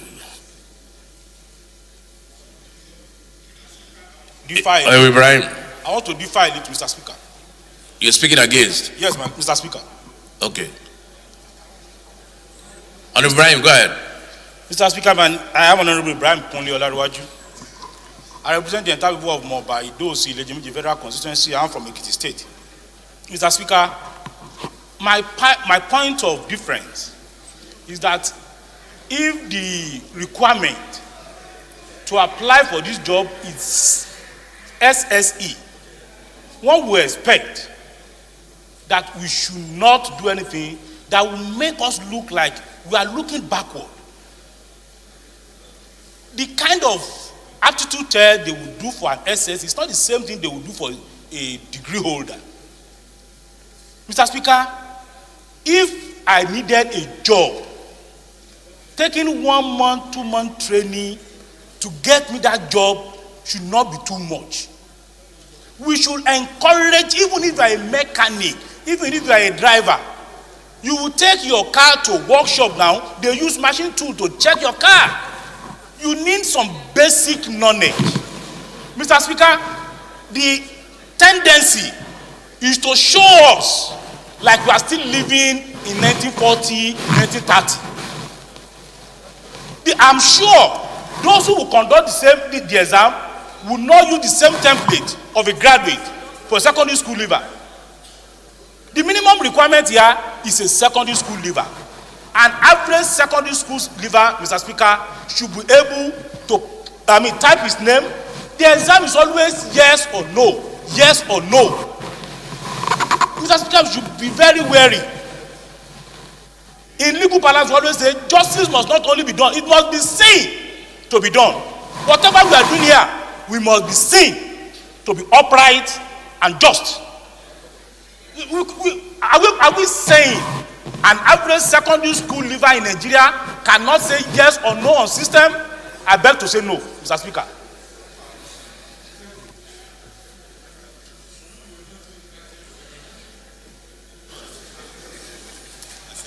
Namdas. Honorable Speaker, honorable colleagues, my name is Abdurazak Namdas. I represent the good people of Ganye, Jada, Togo, Malbelo. I'm from Adamawa State. Mr. Speaker, I want to speak in support of this very important motion. Mr. Speaker, civil defense are doing the test for the first time. This was not the manner in which they were conducting even their recruitment exercise. This is the first attempt. And you can see from the motion, about 190,000 people applied. Only 9,460 got the text. That is even, if I tell you, if they are even to follow all the details, more people will have been taken on this. And the complaints we have received from constituents is far more than you can imagine. Mr. Speaker, as I speak, even Nigerian Army are currently doing recruitment exercise. What they do is that you go to your states and you are invited, they look at your country, go to your state. Since it is a paramilitary in terms of civil defense or military in terms of military, emphasis is based on fitness and other things that takes you into the system. So it is, you will be examined to see whether you are physically fit or whether your physical nature is okay, whether you pass the medical examinations and what have you. You could even be excellent, you could be number one, the best in the examination. If you are not physically fit to go into a paramilitary agency, you cannot be invited to go into paramilitary agencies. So I think, I have not said the test is not good, but more importantly about exercises. So I suggest that they should go the other way, the way other military and paramilitary agencies go into conduct their own recruitment. So I think it's absolutely right, and I want to say that that should be sustained. I so say, Mr. Speaker.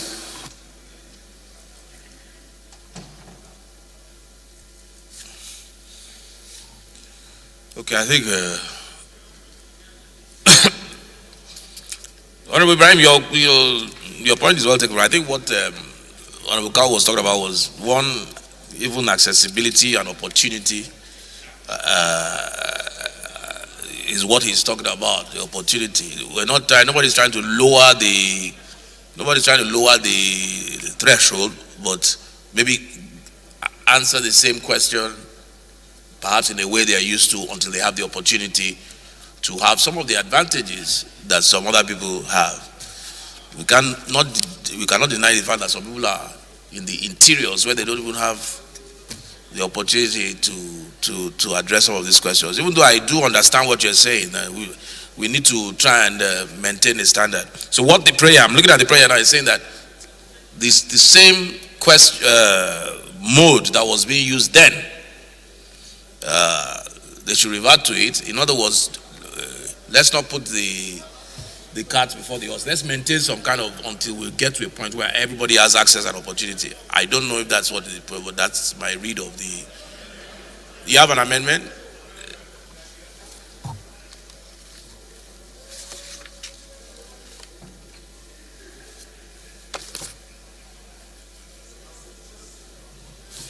Thank you, Mr. Speaker.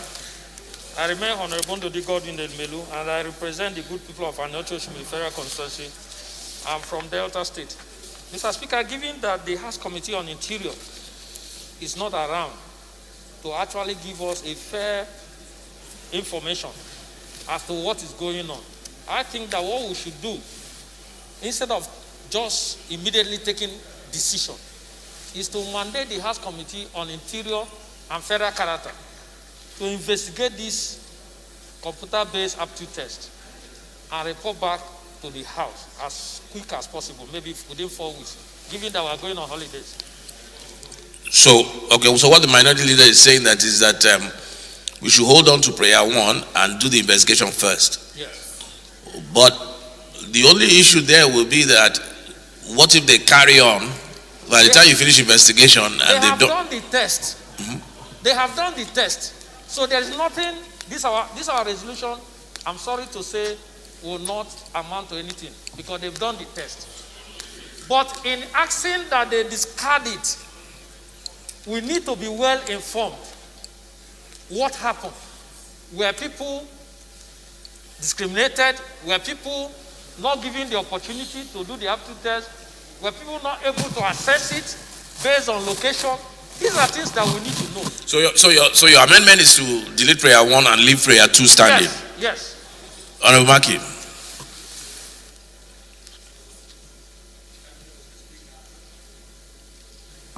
Thank you, Mr. Speaker, my honorable colleagues. I remain Abubakar Maki Eleman. I represent Malamuduri Kaugama Federal Constituency. I'm from Jigawa State. Sir, my amendment is in Roman 2. No. We have to second his own first, and then we'll take your own. I'm trying to amend his own amendment. No, it's true. Yes, that's why I raised my hands up. I have an amendment.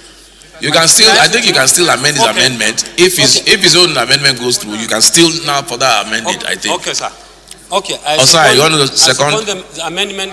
No. Let's second first, and then we'll put it. You want to second? Anybody wants to second Honorable Elumelu's amendment? Yes, then I said. No. Since he wants to amend your own, let him not second. Second down.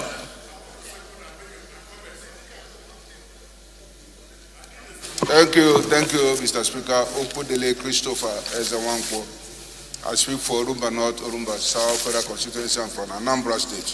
Mr. Speaker, I rise to support the amendment motion moved by the majority leader. So second. Thank you. Amendment moved by minority leader, seconded by Honorable Kuduli. Those in support, please say aye. Those against, please say nay. Those in support, please say aye. Those against, please say nay.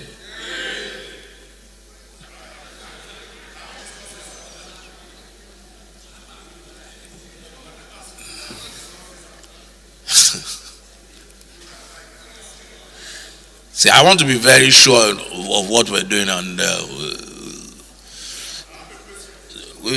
please, we have a procedure. Your question will come later. A question on this amendment? Is it on this amendment? On the amendment? On the amendment? On the amendment? Yes.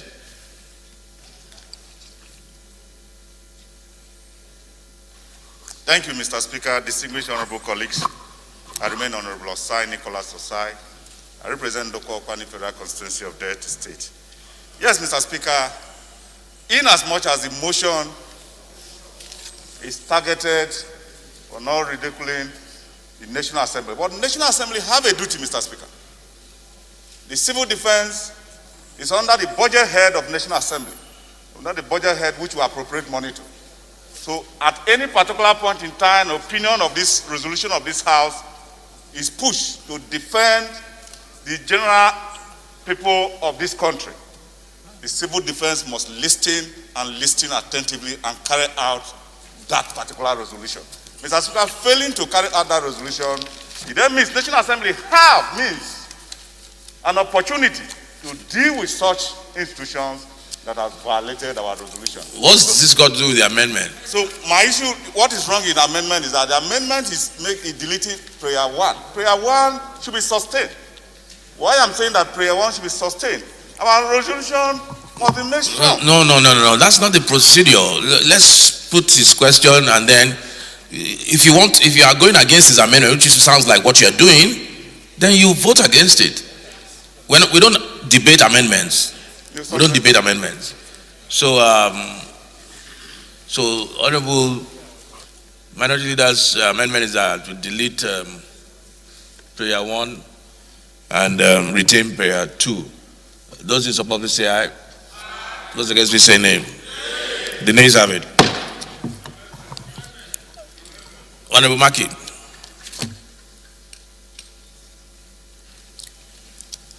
Thank you, Mr. Speaker, my honorable colleagues. I remain Abubakar Maki Eleman. I'm from Jigawa State.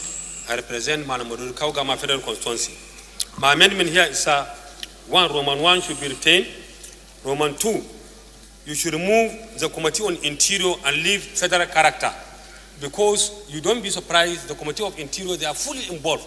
But federal character, no, you can't join them together. Yes, I'm amending. So, Committee of Interior should step aside and allow Committee on Federal Character to intervene into this recruitment exercise. That's my own amendment, sir. But is it a federal character issue? No. Any seconder? Federal character is supposed to come in. No. Why don't maybe you add federal character as opposed to remove? No, you said remove. You said remove interior. What I'm saying is that maybe you add federal character to interior. Honorable Maki, maybe you add federal character to the Committee on Interior. Oh, it's already there. Oh, okay. Oh, you want to remove interior? Any seconder? Any seconder?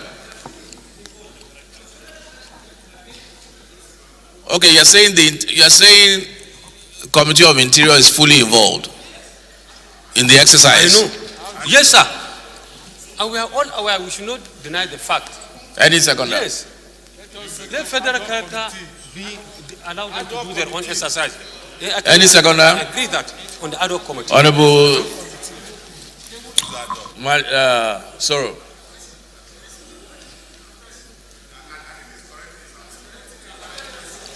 You want to correct your amendment before we second it? Okay, what's the correction?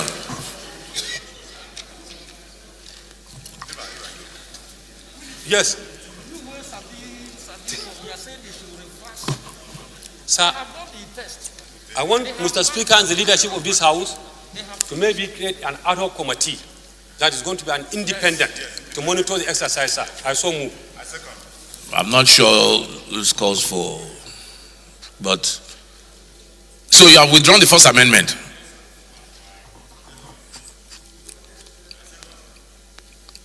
Which one? Committee on ad hoc committee.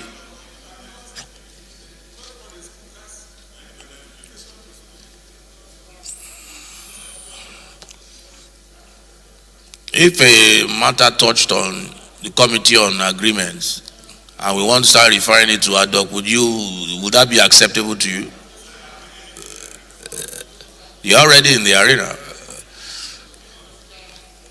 Because you see the suggestion, Honorable Markin, the suggestion will be that the Committee on Interior is not is biased. There's a conflict. That will be the suggestion that you are making. And I'm not sure at this stage we have any evidence of that.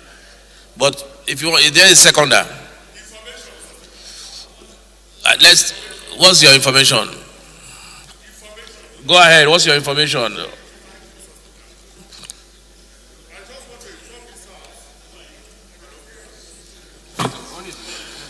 I just want to inform this House. My name is Honorable Ongede Ego. I represent all the people of Don't worry about representation. Just Federal Constitution. Thank you very much. The information I want to give, Mr. Speaker, is that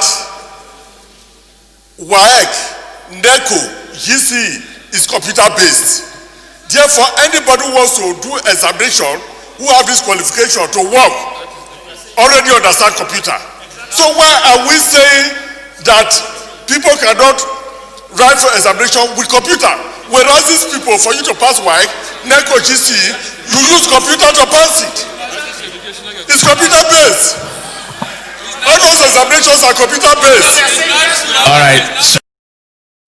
So they are computer-based. So everybody already understand computer. Honorable, so for us to do that, we are going backwards. It's okay. Thank you, Mr. Speaker. Yeah, that's not information. That's debating the.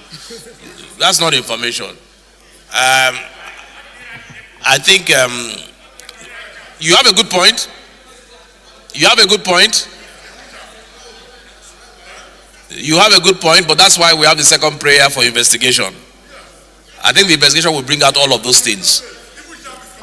Honorable Kiruka.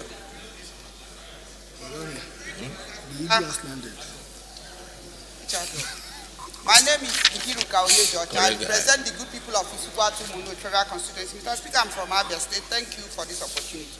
Mr. Speaker, I want us to be cautious. We are 360 members here. And I also believe that all of us are standing on our oath of offices. And I know that if a committee is saddled with a responsibility, it is wrong to impute motives, and we come here and be setting ad hoc committees. You're not guilty until you prove you are proven guilty. And there's no law or rule that says that if a committee starts investigation and we find there are infractions and the person is not following the rules or not asking relevant questions, that we cannot come back on the floor and say because of X, Y, Z, relieve them of this particular responsibility. And I believe that once you're given responsibilities, you should be responsible to carry out those responsibilities. And I believe that this motion, I've looked at it, is apt. It doesn't need amendment to say set up ad hoc committees. We have a lot of ad hoc committees. So what are the substantive committees doing? And on our honor, I believe that this committee should be allowed to do investigation. Okay, thank you. Is there anybody that wants to second Honorable Maki's amendment for ad hoc committee? Okay, so we'll step that amendment down.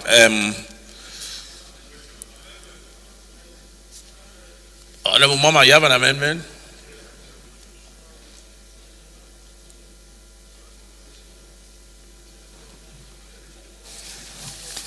Thank you very much, Mr. Speaker. Honorable. There's no time limit to this second prayer. I've just seen it. Go on. Okay, thank you, Mr. Speaker. Honorable Ifeanyi Chudimoma remains my name. Mr. Speaker, looking at the subject matter involved, it's CDFIPB, that's Civil Defense, Federal Fire Service, Immigration and Nigerian Correctional Services Board.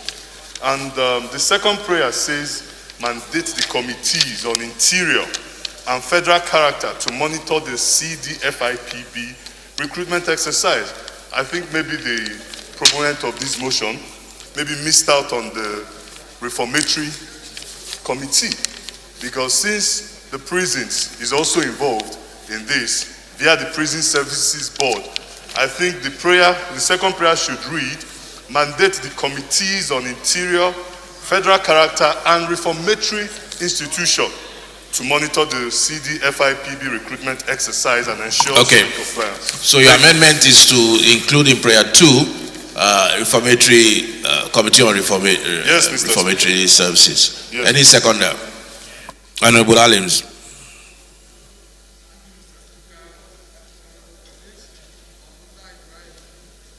It's my name. I represent all the good people of Ankpa, Omala, Olamboro, Federal Constituency. I stand to support the motion as moved. Second, the amendment as moved by Honorable Moma. Thank you, sir. Okay, those in support that we include reformatory services in the amendment, please say aye. Those against, please say nay. Ayes have it. Those in support of the motion as amended, please say aye. Those against, please say amendment. Time is very important.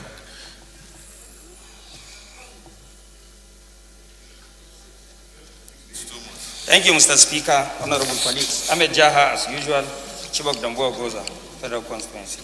My amendment is to the second prayer of the motion, that time should be fixed at least 2 weeks.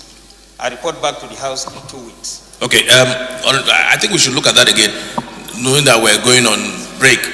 We're going on vacation, Christmas vacation on this weekend. Can we put 4 weeks? Okay. Then mandate the Committee on Interior and Federal Character to monitor the recruitment. Okay. To monitor the recruitment exercise and ensure strict compliance and adherence to the principles of fairness and social justice, and report back to the House in 6 weeks. I so move. Any seconder? Honorable Sada, who's that? Your mic.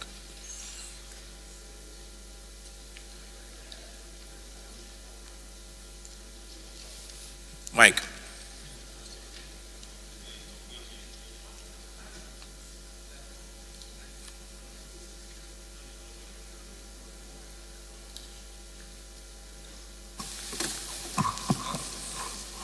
Okay, it's engineers. Okay, it's engineer Sani. Mr. Speaker, honorable colleagues, my name is Honorable Engineer Sani Bala, representing Kunchi Sanya Federal Constituency from Kano State.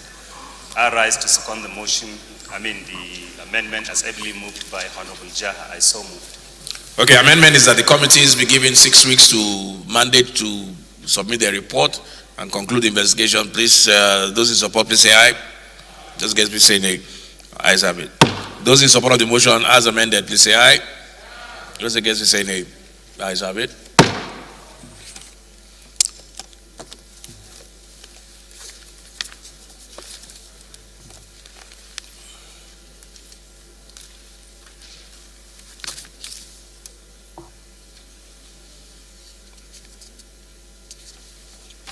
Because the 11th order of the day is a motion on need to resume the construction of Bagama Guto Bridge, starting in the name of Honorable Abdullah Ibrahim Halims.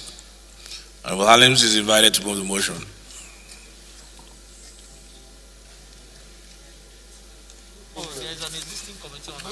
It's an infrastructure motion.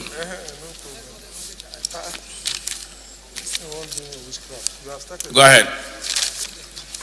Thank you, Mr. Speaker, distinguished honorable colleagues.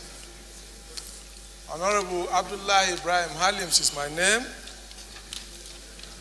I represent the good people of Ankpa, Omala, Olamboro, Federal Constituency. I am from Kogi State. I rise to move this very important motion on the need to resume the construction of Bagana Guto Bridge. The House knows that one of the greatest challenges facing Nigeria as a nation today is poor road infrastructure, which inhibits smooth transportation of goods and services across the country.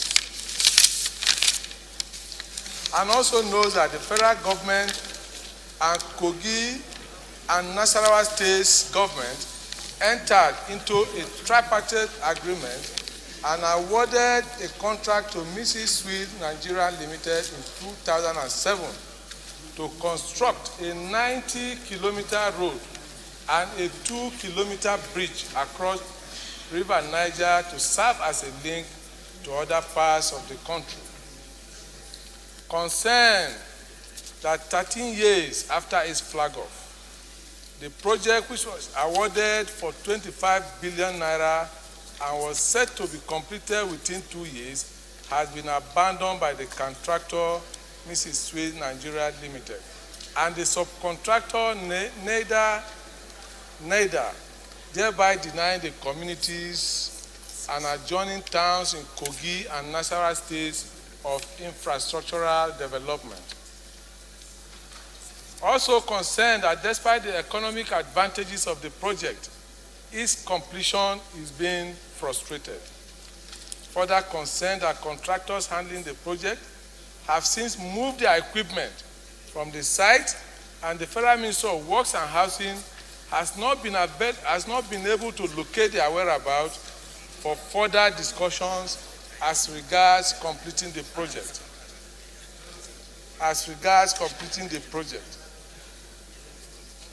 Mr. Speaker, sir, I urge this Honorable House to resolve in setting up ad hoc committee to investigate the cause of the abandonment of the project with a view to ensuring that contractors resume back to site to complete the project for the overall benefit of Nigeria and Nigerians.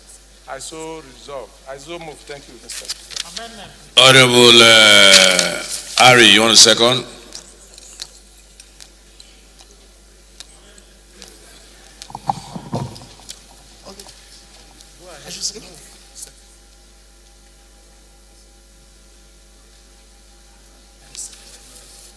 Honorable Speaker, honorable colleagues, my name is Honorable Ari Mohammed Abdulmumin. I rise to second this very, very important motion that connects Nasarawa and Kogi State. I so circumscribe. Seconded, very, very important motion by Ari. Amendment.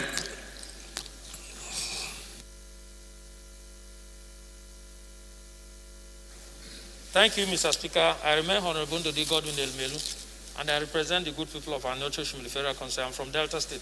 Mr. Speaker, instead of us setting up another ad hoc committee, there's a committee that is already working, Kuye's committee. So we should refer this to Kuye's committee as a continuous exercise. That Kuye, Honorable Kuye, they already have another committee set up by this House for them to investigate abandoned properties and projects. So instead of setting up another additional ad hoc committee, is to allow that same ad hoc committee to continue and also work on this. We already have a resolution which them are already working on.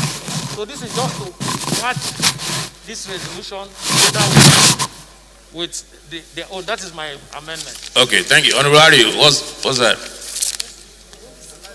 You want to second? You want to second? I want to second amendment. I mean, his younger one, sir. Are you seconding? No, I mean, his younger one. You are seconding Honorable Lumelu's motion? No. I'm the one seconding the motion. The amendment? Okay, well, what are you doing, Ari? I want to second the amendment. I'm from the committee. The two of you want to second the amendment? Thank you, sir. So since there's a dispute between the two of you, we'll take Honorable Sejus. Honorable Sejus will second. I'm the younger one. Eh? Dispute, sir. I'm the junior. You are the one seconding? Yes, sir. Okay, so seconded by Honorable Ari. Those in support of the amendment, please say aye. Those against, please say nay. Ayes have it. Those in support of the motion as amended, please say aye. Those against, please say nay. Ayes have it. 12th order of the day is a motion on call for the restoration of two state constituencies from Oshongo and Guma Federal Constituencies of Benue State, standing in the name of Honorable Robert Yo, and one other member. Honorable Yo is invited to move the motion. Leader.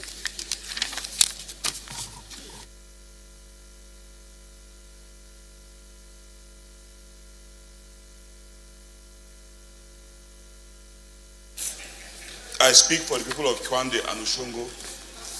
I'm from Benue State. Honorable colleagues, Mr. Speaker, this motion is on call for the restoration of two state constituencies from Kwande and Oshongo and Guma, federal constituencies of Benue State.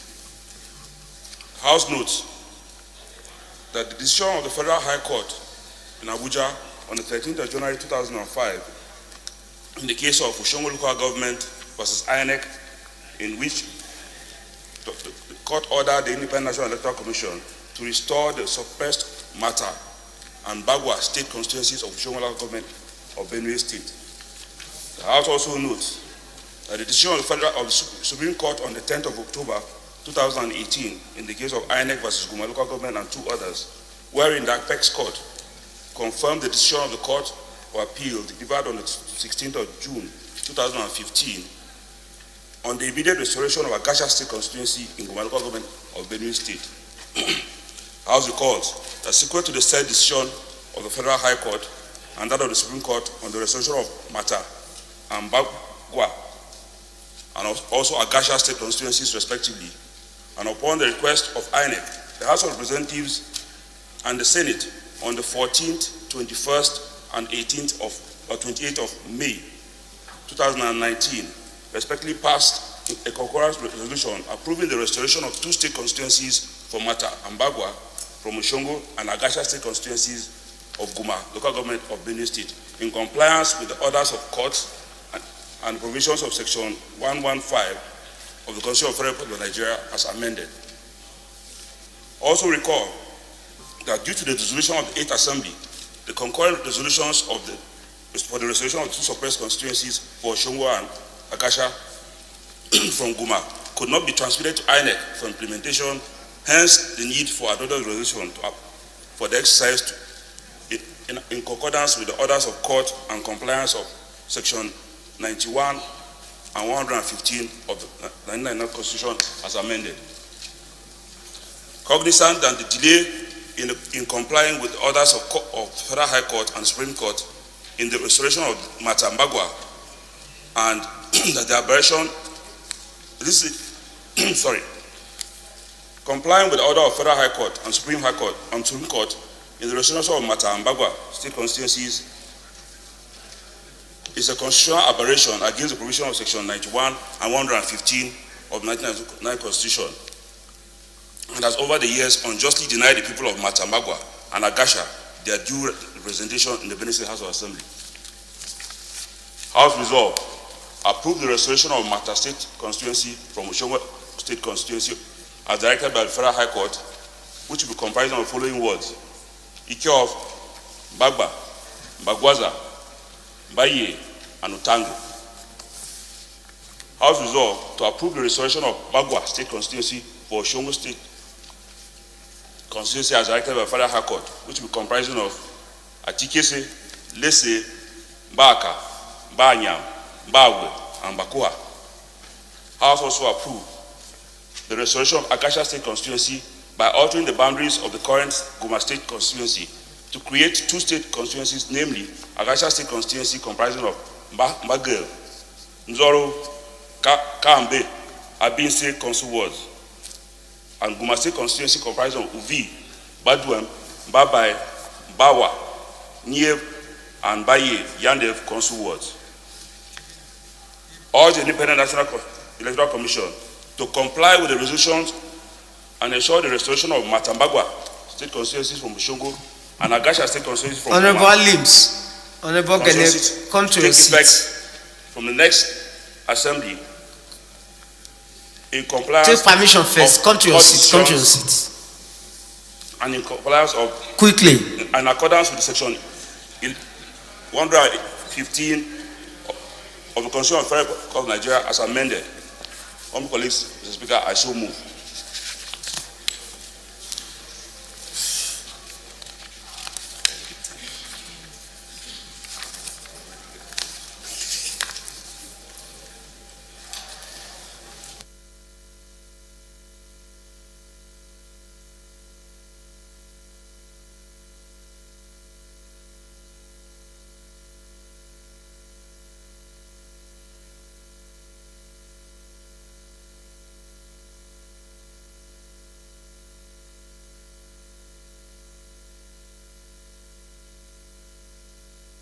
Honorable Adejari. Mr. Speaker, thank you so much for this opportunity. I still remain Honorable Dr. Samuel Babatunde Adejari. I represent the good people, wonderful people of Agege Federal Constituency of Lagos State. I stand to second the motion as moved by my friend and my brother, Honorable Hannah. I so move. I so second, sorry. Okay, is this an amendment? Amendment, Honorable Zodo, is it amendment? Or something else? Amendment? Yeah, so let's just put the question. It's straightforward.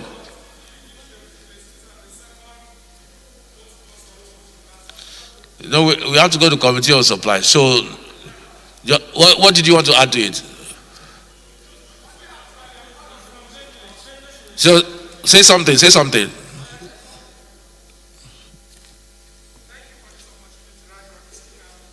My name is Benjamin Bem Zondu. I represent the people of Makudi Guma and the teeming unemployed youth in this hallowed chamber. Mr. Speaker, this restoration of these state constituencies is very important and germane to my people.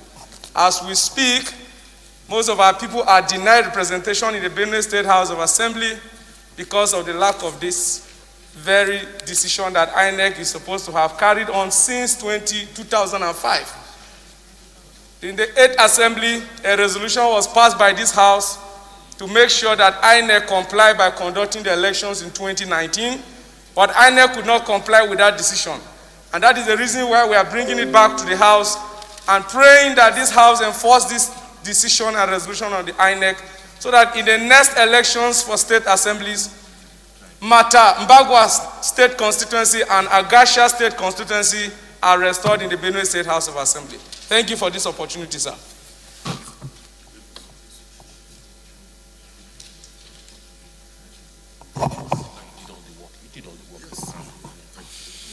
Okay, so let's just put the question. Those in support, please say aye. Those against, please say nay. Ayes have it.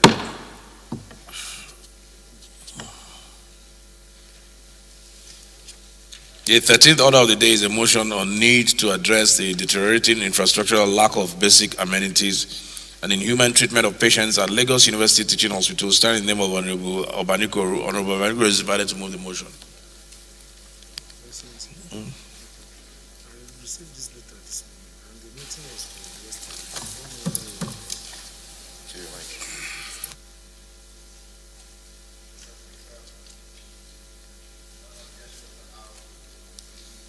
Clerks, the press, good afternoon. Ibrahim Babajide Obanikoro is my name. I still represent the most elite constituency in the Federation, Etiosa Federal Constituency in the Center of Excellence, Lagos State. Mr. Speaker, on this day, Wednesday, 16 December 2020, I stand to raise this note. The Lagos State University Teaching Hospital was established with the sole objective of improving on the experience and training of medical staff to raise the standard of medical industry in Nigeria. Also note that in September of 2018, the Socio-Economic Right and Accountability Project, SERAP, a non-governmental organization, drew the attention of the government to the deteriorating conditions of LUT and other federal teaching hospitals across the country, which includes lack of capacity, infrastructure, and basic amenities. Worried that the deplorable conditions of federal teaching hospitals across the country could lead to loss of lives and erode the confidence of people in Nigeria's healthcare system, thereby instigating medical tourism and brain drain. Disturbed that if funds appropriated for teaching hospitals are not properly monitored, they may be directed to other purposes, thereby contributing to the decay in the health sector. Resolves. Urge the Federal Ministry of Health to upgrade all federal university teaching hospitals to international standards. Mandate the Committee on Health institutions to investigate the conditions of the facilities and amenities at the Lagos University Teaching Hospital and all federal university teaching hospitals in the country, including budgetary provisions as well as their disbursements. I so move, Mr. Speaker. Thank you.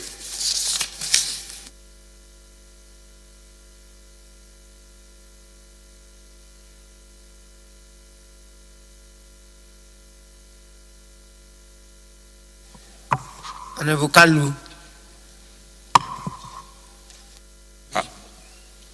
Seconder.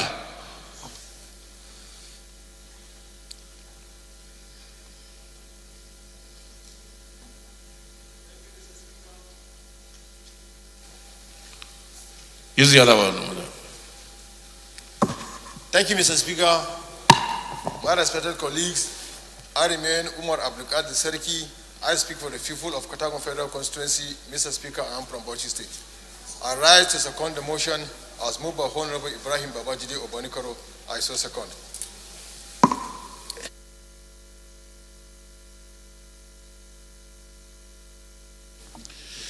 Okay, those in favor, please say aye. Those against, please say nay. Ayes have it.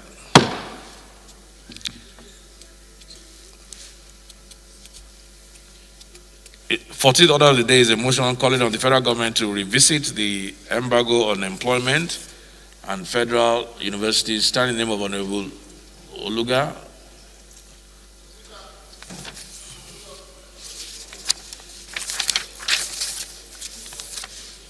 Motion step down. 15th order of the day is motion on need to investigate the brutal murder of Fatai Aborede by unknown gunmen at Igongo, Ibarakwa, local government area of Oyo State. Standing in the name of Honorable Muraino Ajibola. Honorable Ajibola is invited to move the motion.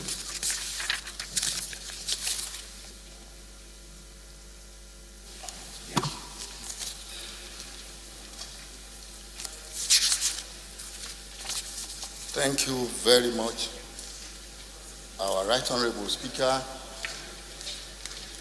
honorable colleagues. I am Honorable Dr. Ajibola Muraina. I represent Barakwa Central, Barakwa North Federal Constituency. Mr. Speaker, my honorable colleagues, I'm from Oyo State. Mr. Speaker, I have a motion and subject to your convenience, I move on the need to investigate the brutal murder of Dr. Fatai Aborode by unknown gunmen at Iganga, Barakwa North local government area of Oyo State. The House notes the brutal murder of Dr. Fatai Aborode by unknown gunmen while returning from his farm with his manager of the farm on a motorbike along Akodan Road, Igangan, in the Barakwa North local government of Oyo State on 11th December 2020. The House also notes that preliminary investigations by the Nigerian Police Force revealed that the deceased and his farm manager were violently attacked by 4 gunmen at about 5 p.m. on Friday, 11 December 2020, whilst returning home from his farm.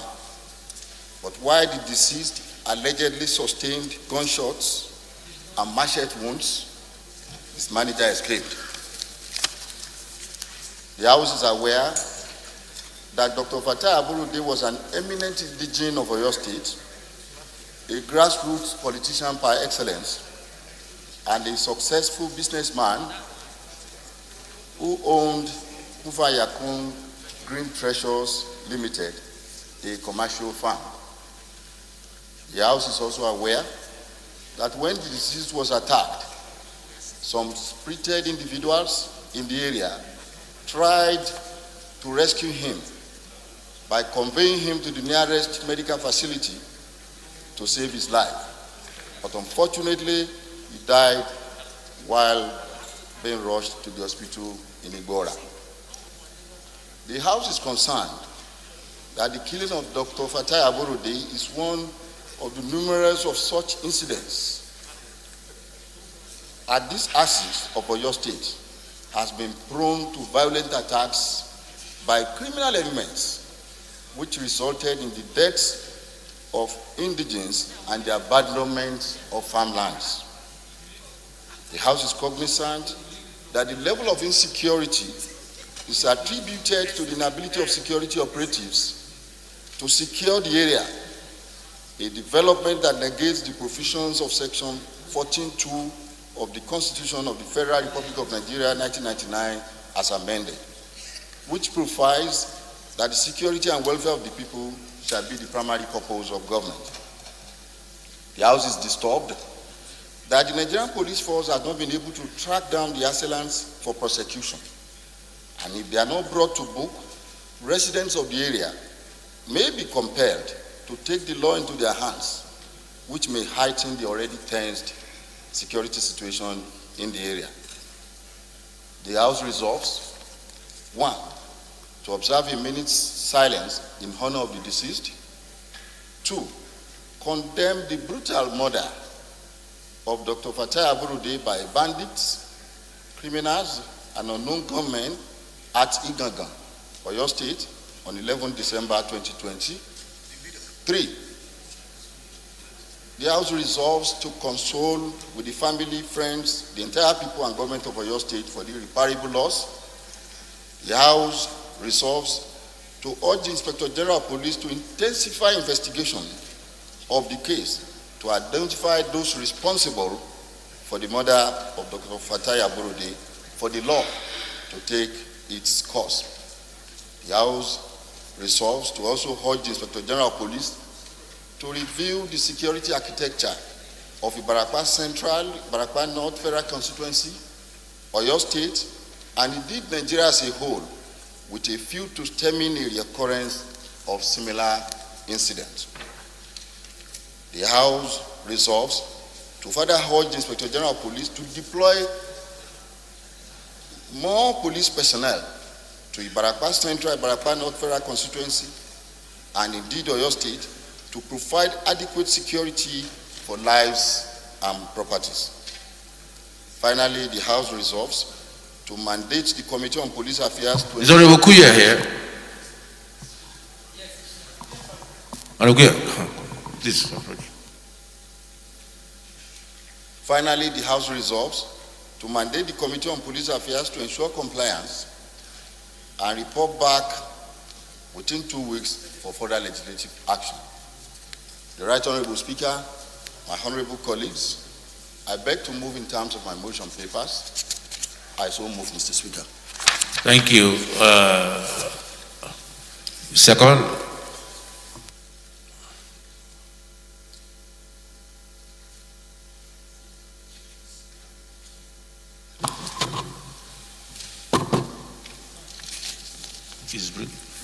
Thank you, Mr. Speaker.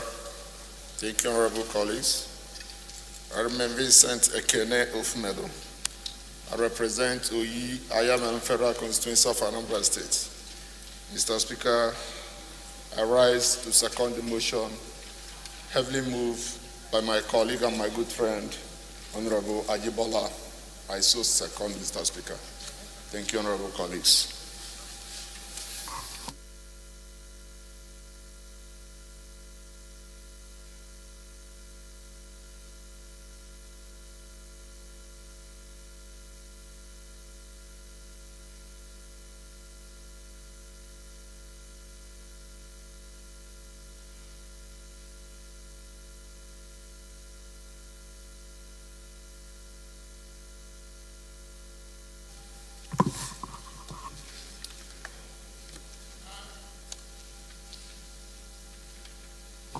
Those in favor, please say aye. Those against, please say nay. Ayes have it.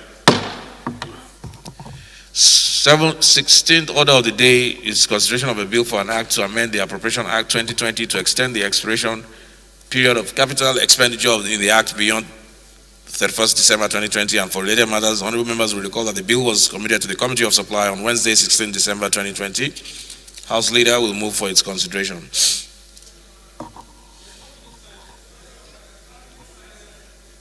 Oh, I'm sorry. Yes, Honorable Moreno's prayers contained a 1 minute silence. So can we do that real quick before we move?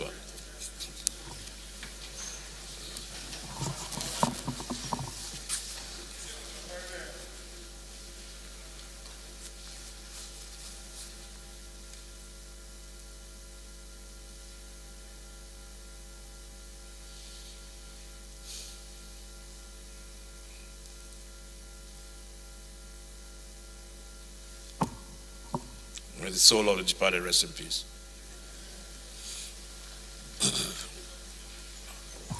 Leader.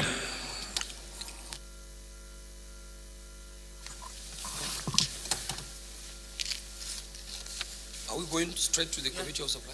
No. I have to move for the consideration first. I have to move, yes. I have to move for the consideration. Yeah, no, you have to move for. I have to move for the consideration first before we. That's what I'm asking you. Yeah, move for the consideration.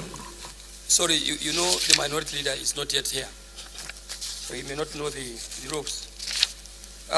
Right Honorable Speaker, honorable members, Dodogwa is my name. Mr. Speaker, I'm the leader of the 9th House of Representatives. I rise to You are the leader of the 9th House of Reps, sir, under Okay. your watch. So that makes you the leader of minority leader too. Yeah. Okay.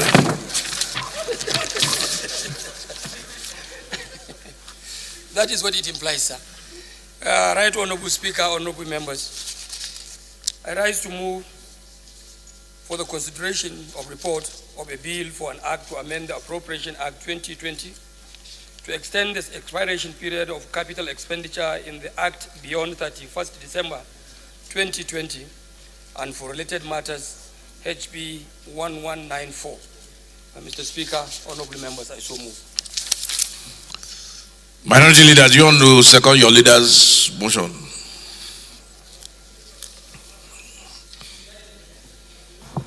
Leader, you be guided, please. Use your campaign voice. Use your campaign voice. So in short, you don't want to second your leader's. Your mic is bad, but I can hear you. So second without the mic.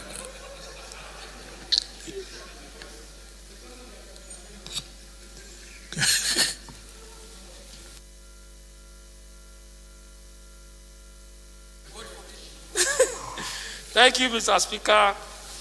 I remain honorable to the Godwin Elumelu, and I represent the good people of Anyoche Shimli Federal Constituency. I'm from Delta State. Mr. Speaker, I'm very happy that I'm here seated on the right side of the House leader. Because while he has 4 wives, I have 1. So we complement each other. I hereby rise to second the motion as moved by the House leader. I so second. Motion moved by leader, seconded by leader. Those in favor, please say aye. Those against, please say nay. Ayes have it. 17th order of the day is consideration of the report of the Committee on Telecommunications on the issue from the Statutory Revenue Fund of the Nigerian Communications Commission, the total sum of 162,066,931,000 naira only, of which the sum of 61,540,960,000 naira only is for recurrent expenditure, and the sum of 17,031,099,000 naira only is for capital expenditure, and the sum of 34,493,333,000 naira only is for special projects, whilst the sum of 7 billion naira only is for transfer to the Universal Service Provision Fund. 42,001,539,000 naira only will be transferred to the federal government of Nigeria, and the sum of 13,204,237,128 naira only is for the budget of the Universal Service Provision Fund for the period ending 31st December 2020. Honorable members will recall that the report was laid on Tuesday, 15 December 2021. Honorable Hakim Adeni Adeyemi move for consideration.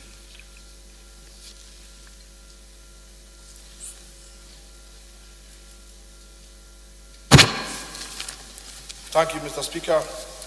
Honorable members, my name is Honorable Hakim Adeni Adeyemi. I represent the good people of Afidjo Atiba, Oyo East, Oyo West, and from Oyo State. Mr. Speaker, I hereby move that the House do consider the report of the Committee on Telecommunications on the issue from the Statutory Revenue Fund of the Nigeria Communications Commission, the total sum of 162 billion, 66 million, 931,000 naira only, of which the sum of 61 billion, 540 million, 960,000 naira only is for recorded expenditure. Mr. Speaker, that the sum of 17,031,099,000 naira only is for capital expenditure. The sum of 34,493,333,000 naira only is for the special project, while the sum of 7 billion naira only is for transfer to Universal Service Provision Fund, USPF. The sum of 2,001,539,000 naira only will be transferred to the federal government of Nigeria, and the sum of 13,204,237,128 naira only is for the budget of the Universal Service Provision Fund, USPF, for the period ending on 31st December 2023. I so move.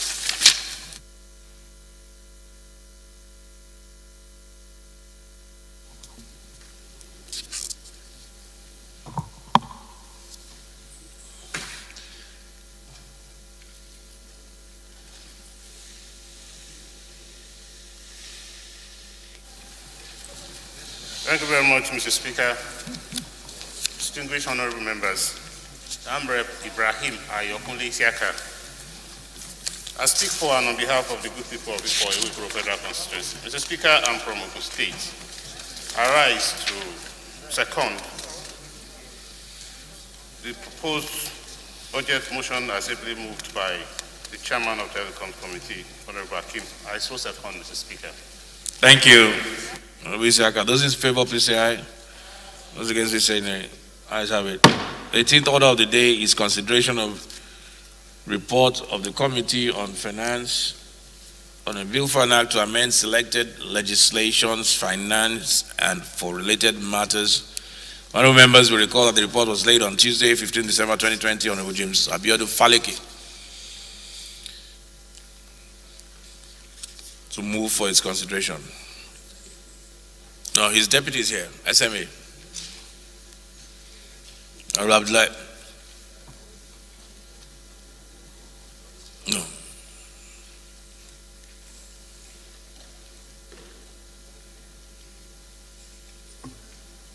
Okay. Honorable Speaker, honorable colleagues, my name is Honorable Said Musa Abdullahi. I represent the people of Bida Bakokacha Federal Constituency. I am from Niger State. Honorable Speaker, I rise to move that the House do consider the report of the Committee on Finance on a bill for an act to amend selected legislations in bracket finance and for related matters. I so move, Mr. Speaker.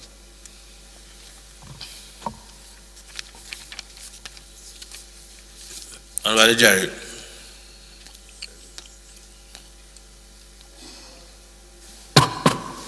Mr. Speaker, I still remain Honorable Dr. Samuel Abatunde Adejare. I represent wonderful people of Agege Federal Constituency. I stand to move to second the motion as moved by my honorable colleague. Thank you.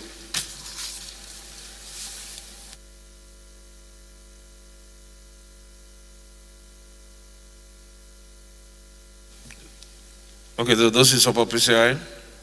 Those against, please say nay. Ayes have it. 19th order of the day is consideration of report of the Conference Committee on the 2021 MTEF. Chairman Business.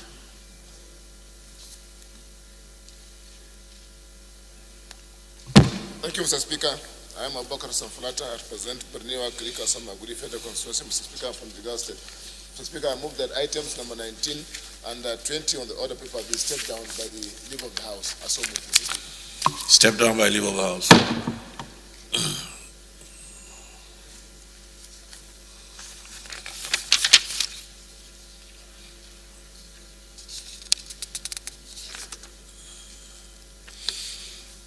House Leader, can you please move that the House dissolve to the Committee of Supply?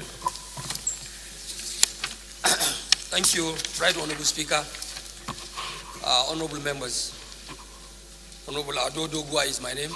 Mr. Speaker, I represent the good people of Dogwa, Chulumada Federal Constituency.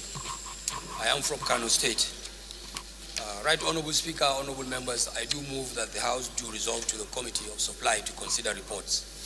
Honorable members, I so move. Honorable Shoba.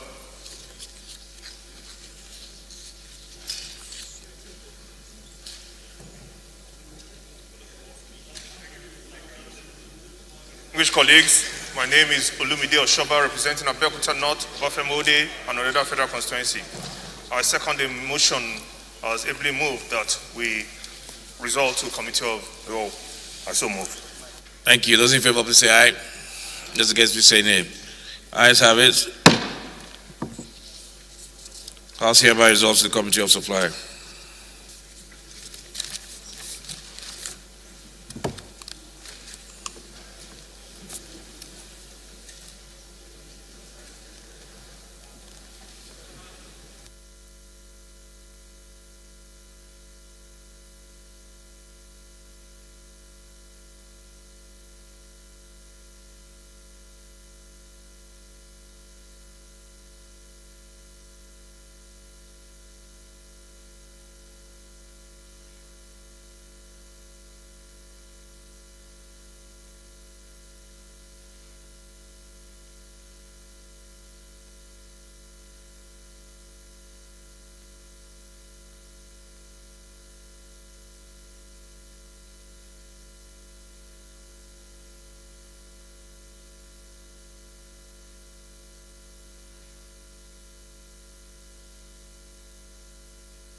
Honourable members, the bill to be considered is a bill for an act to amend the Appropriation Act 2020 to extend the expiration period of capital expenditure in the Act beyond 31st December 2020 and for related matters. I invite the leader to give a synopsis of the bill. Thank you, Mr. Chairman, honorable members. Distinguished colleagues, this is quite a straightforward bill. Right Honorable Speaker, the Chairman, sequel to the communication I read on the floor of the House yesterday, Mr. Speaker, the essence of this amendment bill is simply to provide for an extension of the implementation of some pending capital projects in the 2020 revised budget. No more, no less. Mr. Chairman, honorable members, I believe this is a productive bill. It's a productive amendment. It's an amendment for the general interest of Nigerian people and for the interest of those of us here representing Nigerian people. You are all aware, because of the epileptic releases we have had subsequently in the course of releases to agencies of government. Of course, with the COVID-19 pandemic, the distractions, we have had a lot of issues to do with the utilizations of funds in the agencies and ministries of government. And in order to address that problem, the government feels it's important we bring this bill for the consideration of honorable members so that this amendment could be effected with at least a leverage of 2-3 months for them to continue to utilize over 75% of capital funds that have been released to agencies. Distinguished colleagues, Mr. Chairman, I think it's a straightforward bill that seeks for your consideration and subsequent approval. Thank you for the opportunity.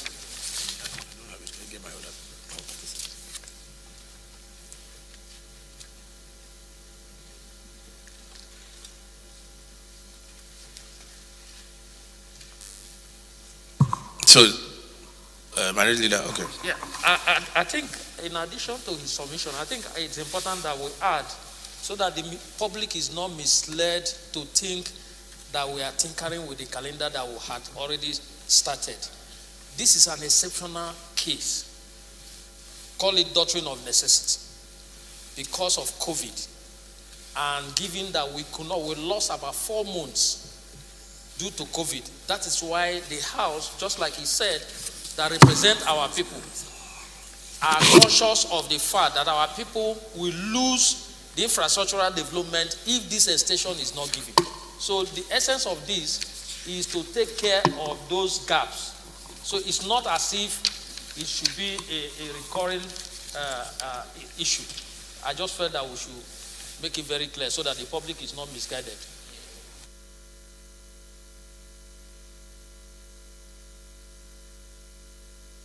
Yeah, thank you, Minority Leader. Clearly, I mean, it's we discussed this yesterday on the floor. It's just to implement certain capital projects that, because of COVID, we lost about 4 months, like you rightly said. So I think it's clear why we're seeking the extension, and it's not even going to affect the January to December of this year either.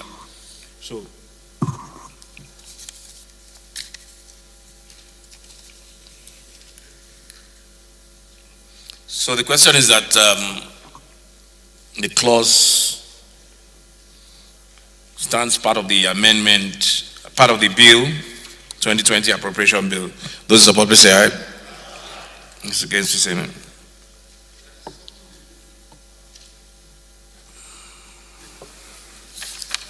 Right Honorable Chairman, my honorable colleagues, on the journal that we have, sir, the proviso that was to be added provided that the implementation of the capital expenditure in the Appropriation Act 2020 shall elapse on 31st March 2021. Here, there is another addition, which is or until the coming into effect of 2021 Appropriation Act, whichever was earlier. I think they were just following a template. I think that should be out of it.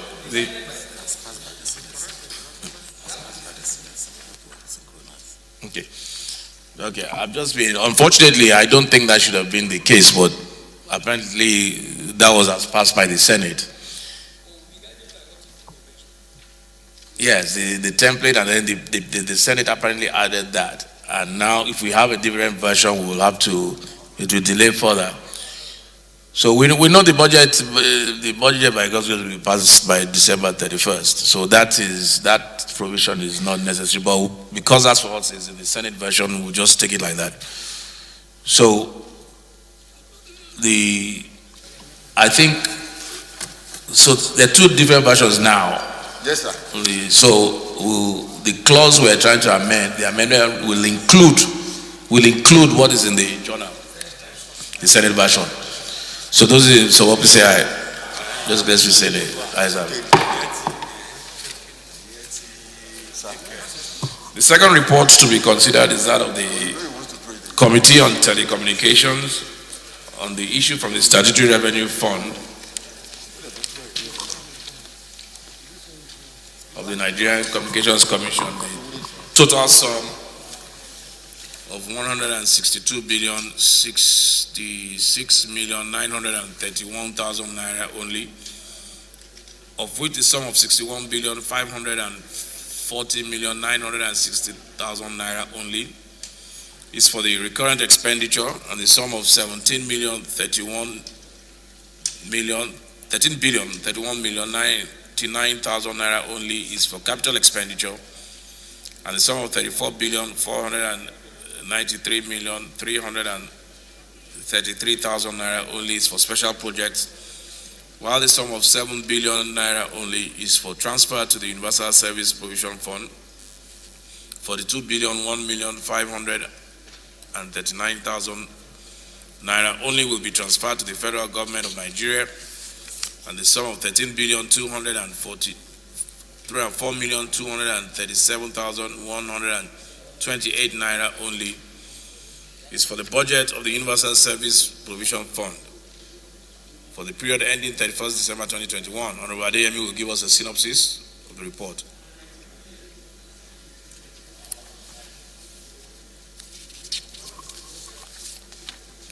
Honorable Adeyemi. Thank you, Mr. Speaker. Mr. Chairman, honorable members, this report is on the Nigerian Communication Commission and Universal Service Provision Fund. That is sum of 162 billion, 66 million, 931,000 naira, of which the sum of 61 billion, 61 billion, 540 million, 960,000 naira only for the recorded expenditure. The sum of 17 billion, 31 million, 19,000 naira only is for capital expenditure. Mr. Chairman, 30 billion, 493 million, 333,000 naira only is for special projects, while the sum of 7 billion naira only is for transfer to Universal Service Provision Fund, USPF. Mr. Chairman, 2 billion, 1,539,000 naira only is to be transferred to the federal. 42 billion, 1,539,000 naira only to be transferred to the federal government of Nigeria, and the sum of 13 billion, 240 million, 237,128 naira only for the budget of the Universal Service Provision Fund, USPF, for the period ending on 31st December 2021. Thank you, Mr. Chairman.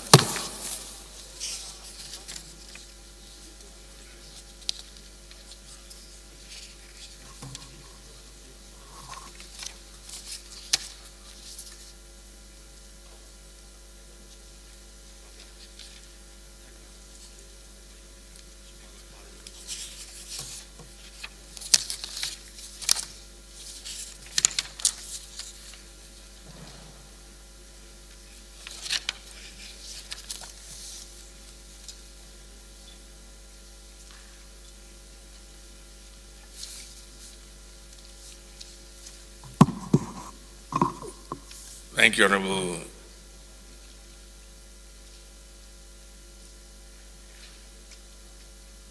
Adeyemi. So we'll just go through this, I guess, clause by clause. The summary of the Nigerian Communications Commission budget of 2020.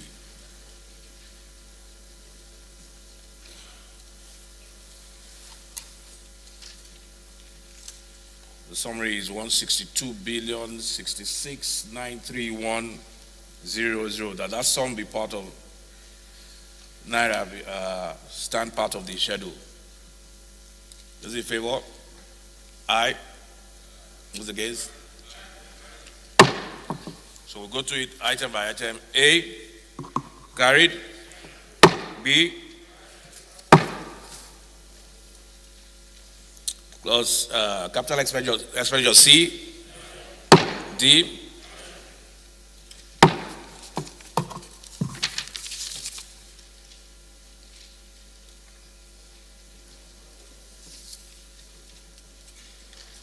summary of the Universal Service Provision Fund, clause A, B, C, D.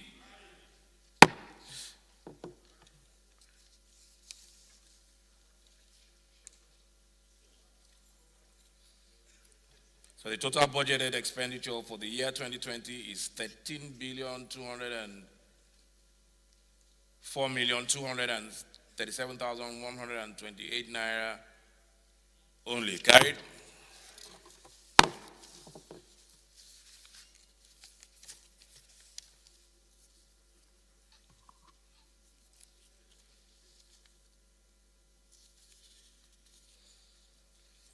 Those in favor, please say aye. Just against me, say nay. Ayes have it.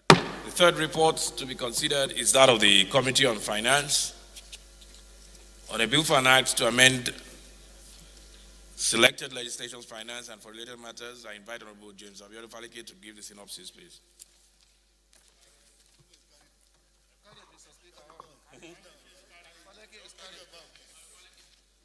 They say there is no need for you to give synopsis. Take it back. Let me just make some remarks, sir. Okay. In the interest of... Because we know you work so hard, you're not feeling too good. Yes, sir. Mr. Chairman, honorable colleagues, there are 17 selected legislations which has been amended by this Finance Act.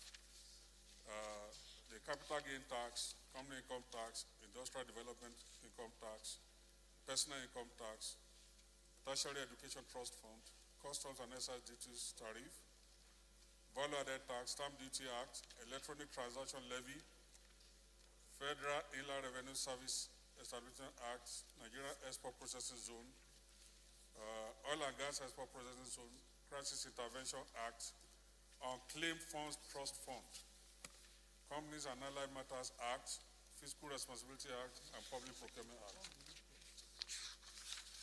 Mr. Chairman, honorable colleagues, it is important I point out that the committee observed that the 1% stamp duty, which is currently being charged by every government agencies on every contract, is illegal. It's not part of our law, and this has been communicated to the relevant agencies. I think it was just a circular issued by the Accountant General that 1% stamp duty be charged without a law backing it. So, henceforth, no government agencies should charge 1% stamp duty anymore. The amendment to the FRS Establishment Act, of course, is to allow FRS to deploy technology to enhance their tax revenue. In this bill, there is the stamp duty, the stamp duty that we normally collect in the bank is now changed to what we call electronic transfer levy.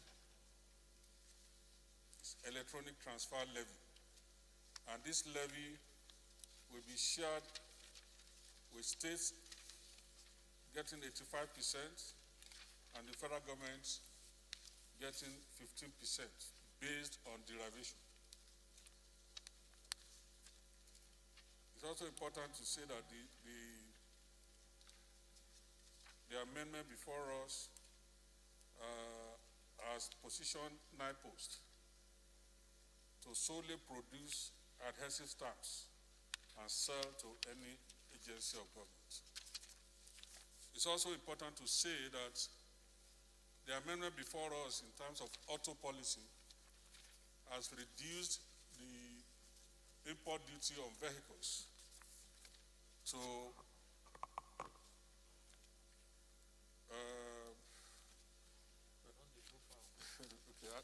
anyway, has reduced the import duty on vehicles and the levy.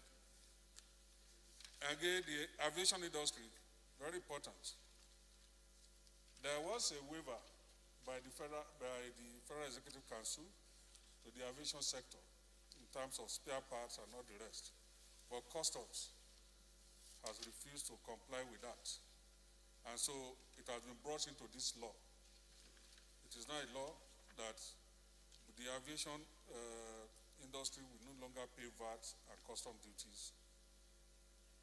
And there should be no further delay in getting their parts released by Customs. Mr. Chairman, I think those are then there's one particular issue that I want us to see, which is the unclaimed dividend. Unclaimed dividend, there's a trust fund which has been established now by this bill, so that when a dividend is unclaimed, it will be collated into a particular trust fund and managed by the council. Of course, we also have the bank balances. When you have a dormant account for more than 6 years. And the balance there will also be rigged out into a particular trust fund, rather than allowing the banks to do away with it. Then, of course, critical is to say that to help our agricultural sector, they have reduced the tariff on tractors to 5%. Mr. Chairman, thank you very much. Thank you. Observation?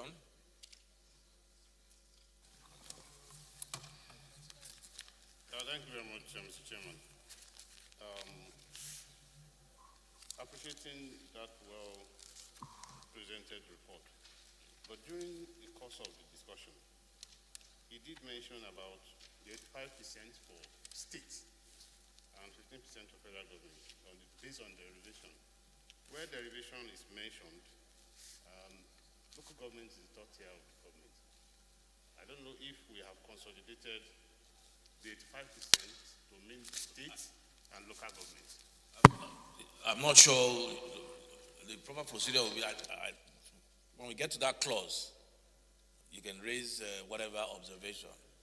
So let's just go through clause by clause. So just mark the portion you are talking about in that amendment, and then you can raise whatever observation, and then we'll get to. So, because we have a very bulky document in front of us,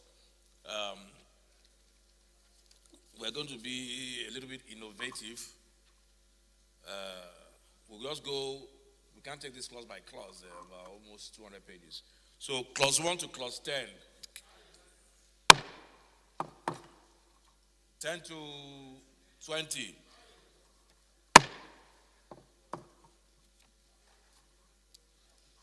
20 to the end.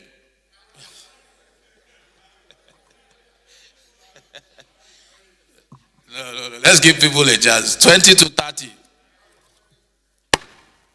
30 to 40. 40 to the end. Honorable Isiaka, I thought you had an observation somewhere. You couldn't find the clause. You couldn't find which clause.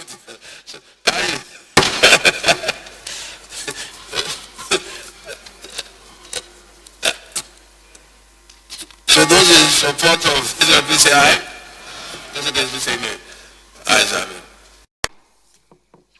Chairman, well done.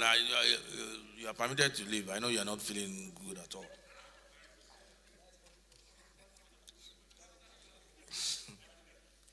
The fourth report, okay, that has been stepped down, right? The midterm, the MTEF.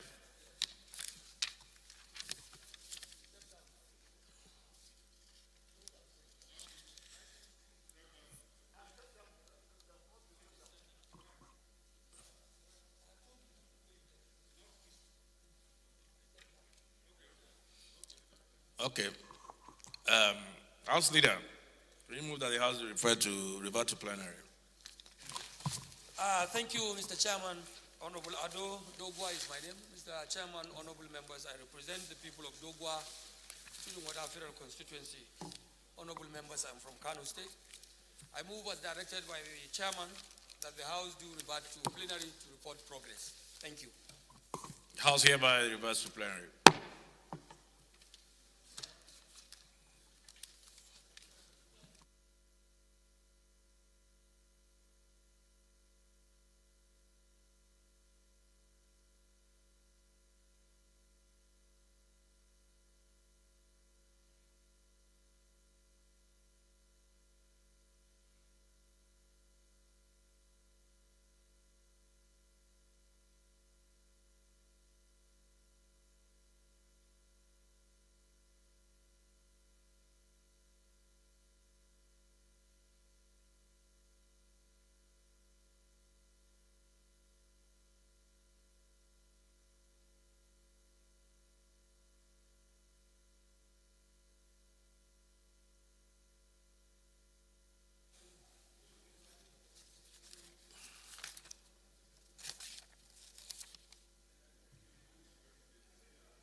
Honorable colleagues, the House and the Committee of Supply considered the report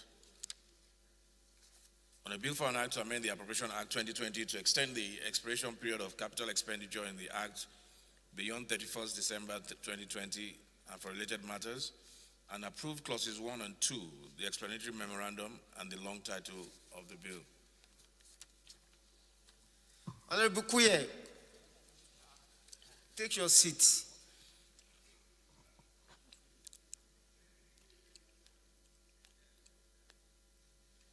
The Committee of Supply also, in considering the report of the Committee on Telecommunications on the issue from the Statutory Revenue Fund of the Nigerian Communications Commission, the House approved the summary of Nigerian Communications Commission budget for 2021 in Part A, Revenue Profile, Part B, Recurrent Expenditure, Part C, Capital Expenditure, and Part D, Special Projects, and also approved the summary of Universal Service Provision Fund 2021 budget in Part A, Revenue Profile, Part B, Recurrent Expenditure, Part C, Capital Expenditure, and Part D, Projects Expenditure. Finally, the Committee of Supply, the House, considered the report of the Committee on Finance on a bill for an act to amend selected legislations, finance, and for related matters, and approved clauses 1 to 10, 11, approved clauses 1 to 74 of the bill.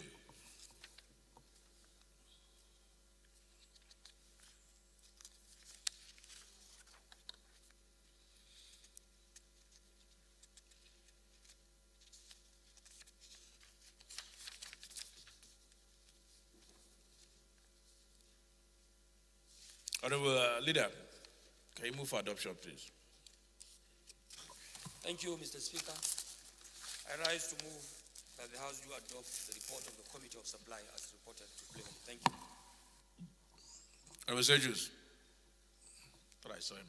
Sejus, you want a second?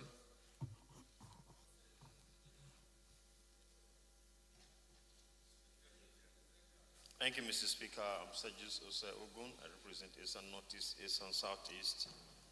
I hereby second the motion ably moved by the leader. Okay, you aren't sure who moved it?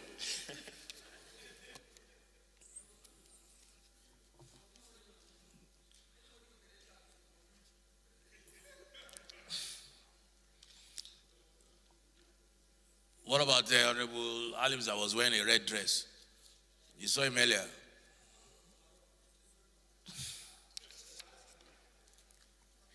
Those in favor of the adoption of the report, please say aye. Those against it, say nay. Ayes have it.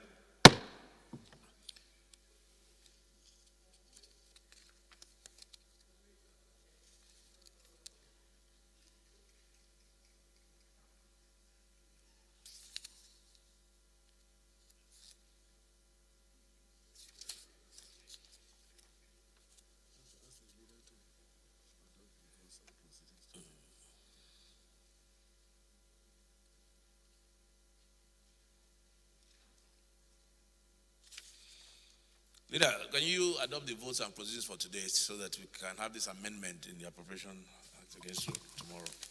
Yes, thank you, Mr. Speaker, honorable members. I rise to move that the House do allow for the adoption of the votes and proceedings for today for obvious reasons. Thank you. Honorable Deal. I saw him earlier. Okay. Honorable Kumo, what are you doing on that seat? Honorable Kumo, please, that is not a good signal. It's not a good signal. Please. Kumo, please be guided. That doesn't help either. Be guided, please. Come to the right. So the rumors are true. Honorable Kumo, so what they're saying is true. I heard it 2 weeks ago.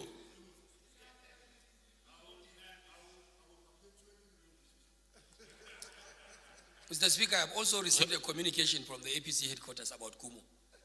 I will report progress. Well, Leader, please discuss with Senator Goje.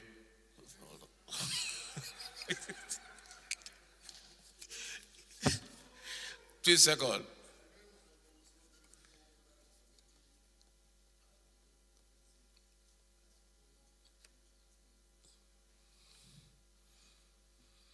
Those in favor, please say aye. Those against, please say nay. Ayes have it. Adjournment. Thank you, Honorable Speaker. Thank you, honorable members. I rise to move that the House do adjourn to tomorrow, Thursday, the 17th day of December 2020 by 11 a.m. Mr. Speaker, honorable members, I so move. Monrovia. Monrovia.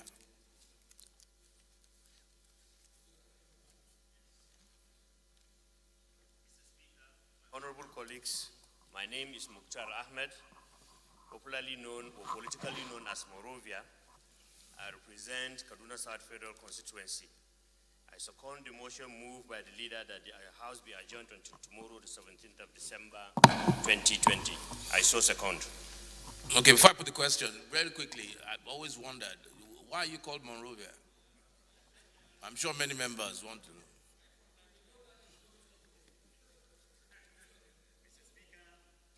Father of blessed memory, in 1942, he visited Liberia. So when he came back, his friends named him Monrovia because he was the first person in my community to travel out of the country, and his point of call was Liberia. So when he came back, his friends gave him the name Monrovia. Okay, so that name is not original to you. No, it's not original. It's your father's nickname. My father was very popular in the community, so in order to, share in that popularity politically, I adopted the names. Okay. That was a smart move. Thank you, Mr. Speaker. All right, Monrovia. Motion adjournment moved by leader, supported by Monrovia. Those in support, please say aye. Those against, please say nay. Ebola. There was no Ebola then.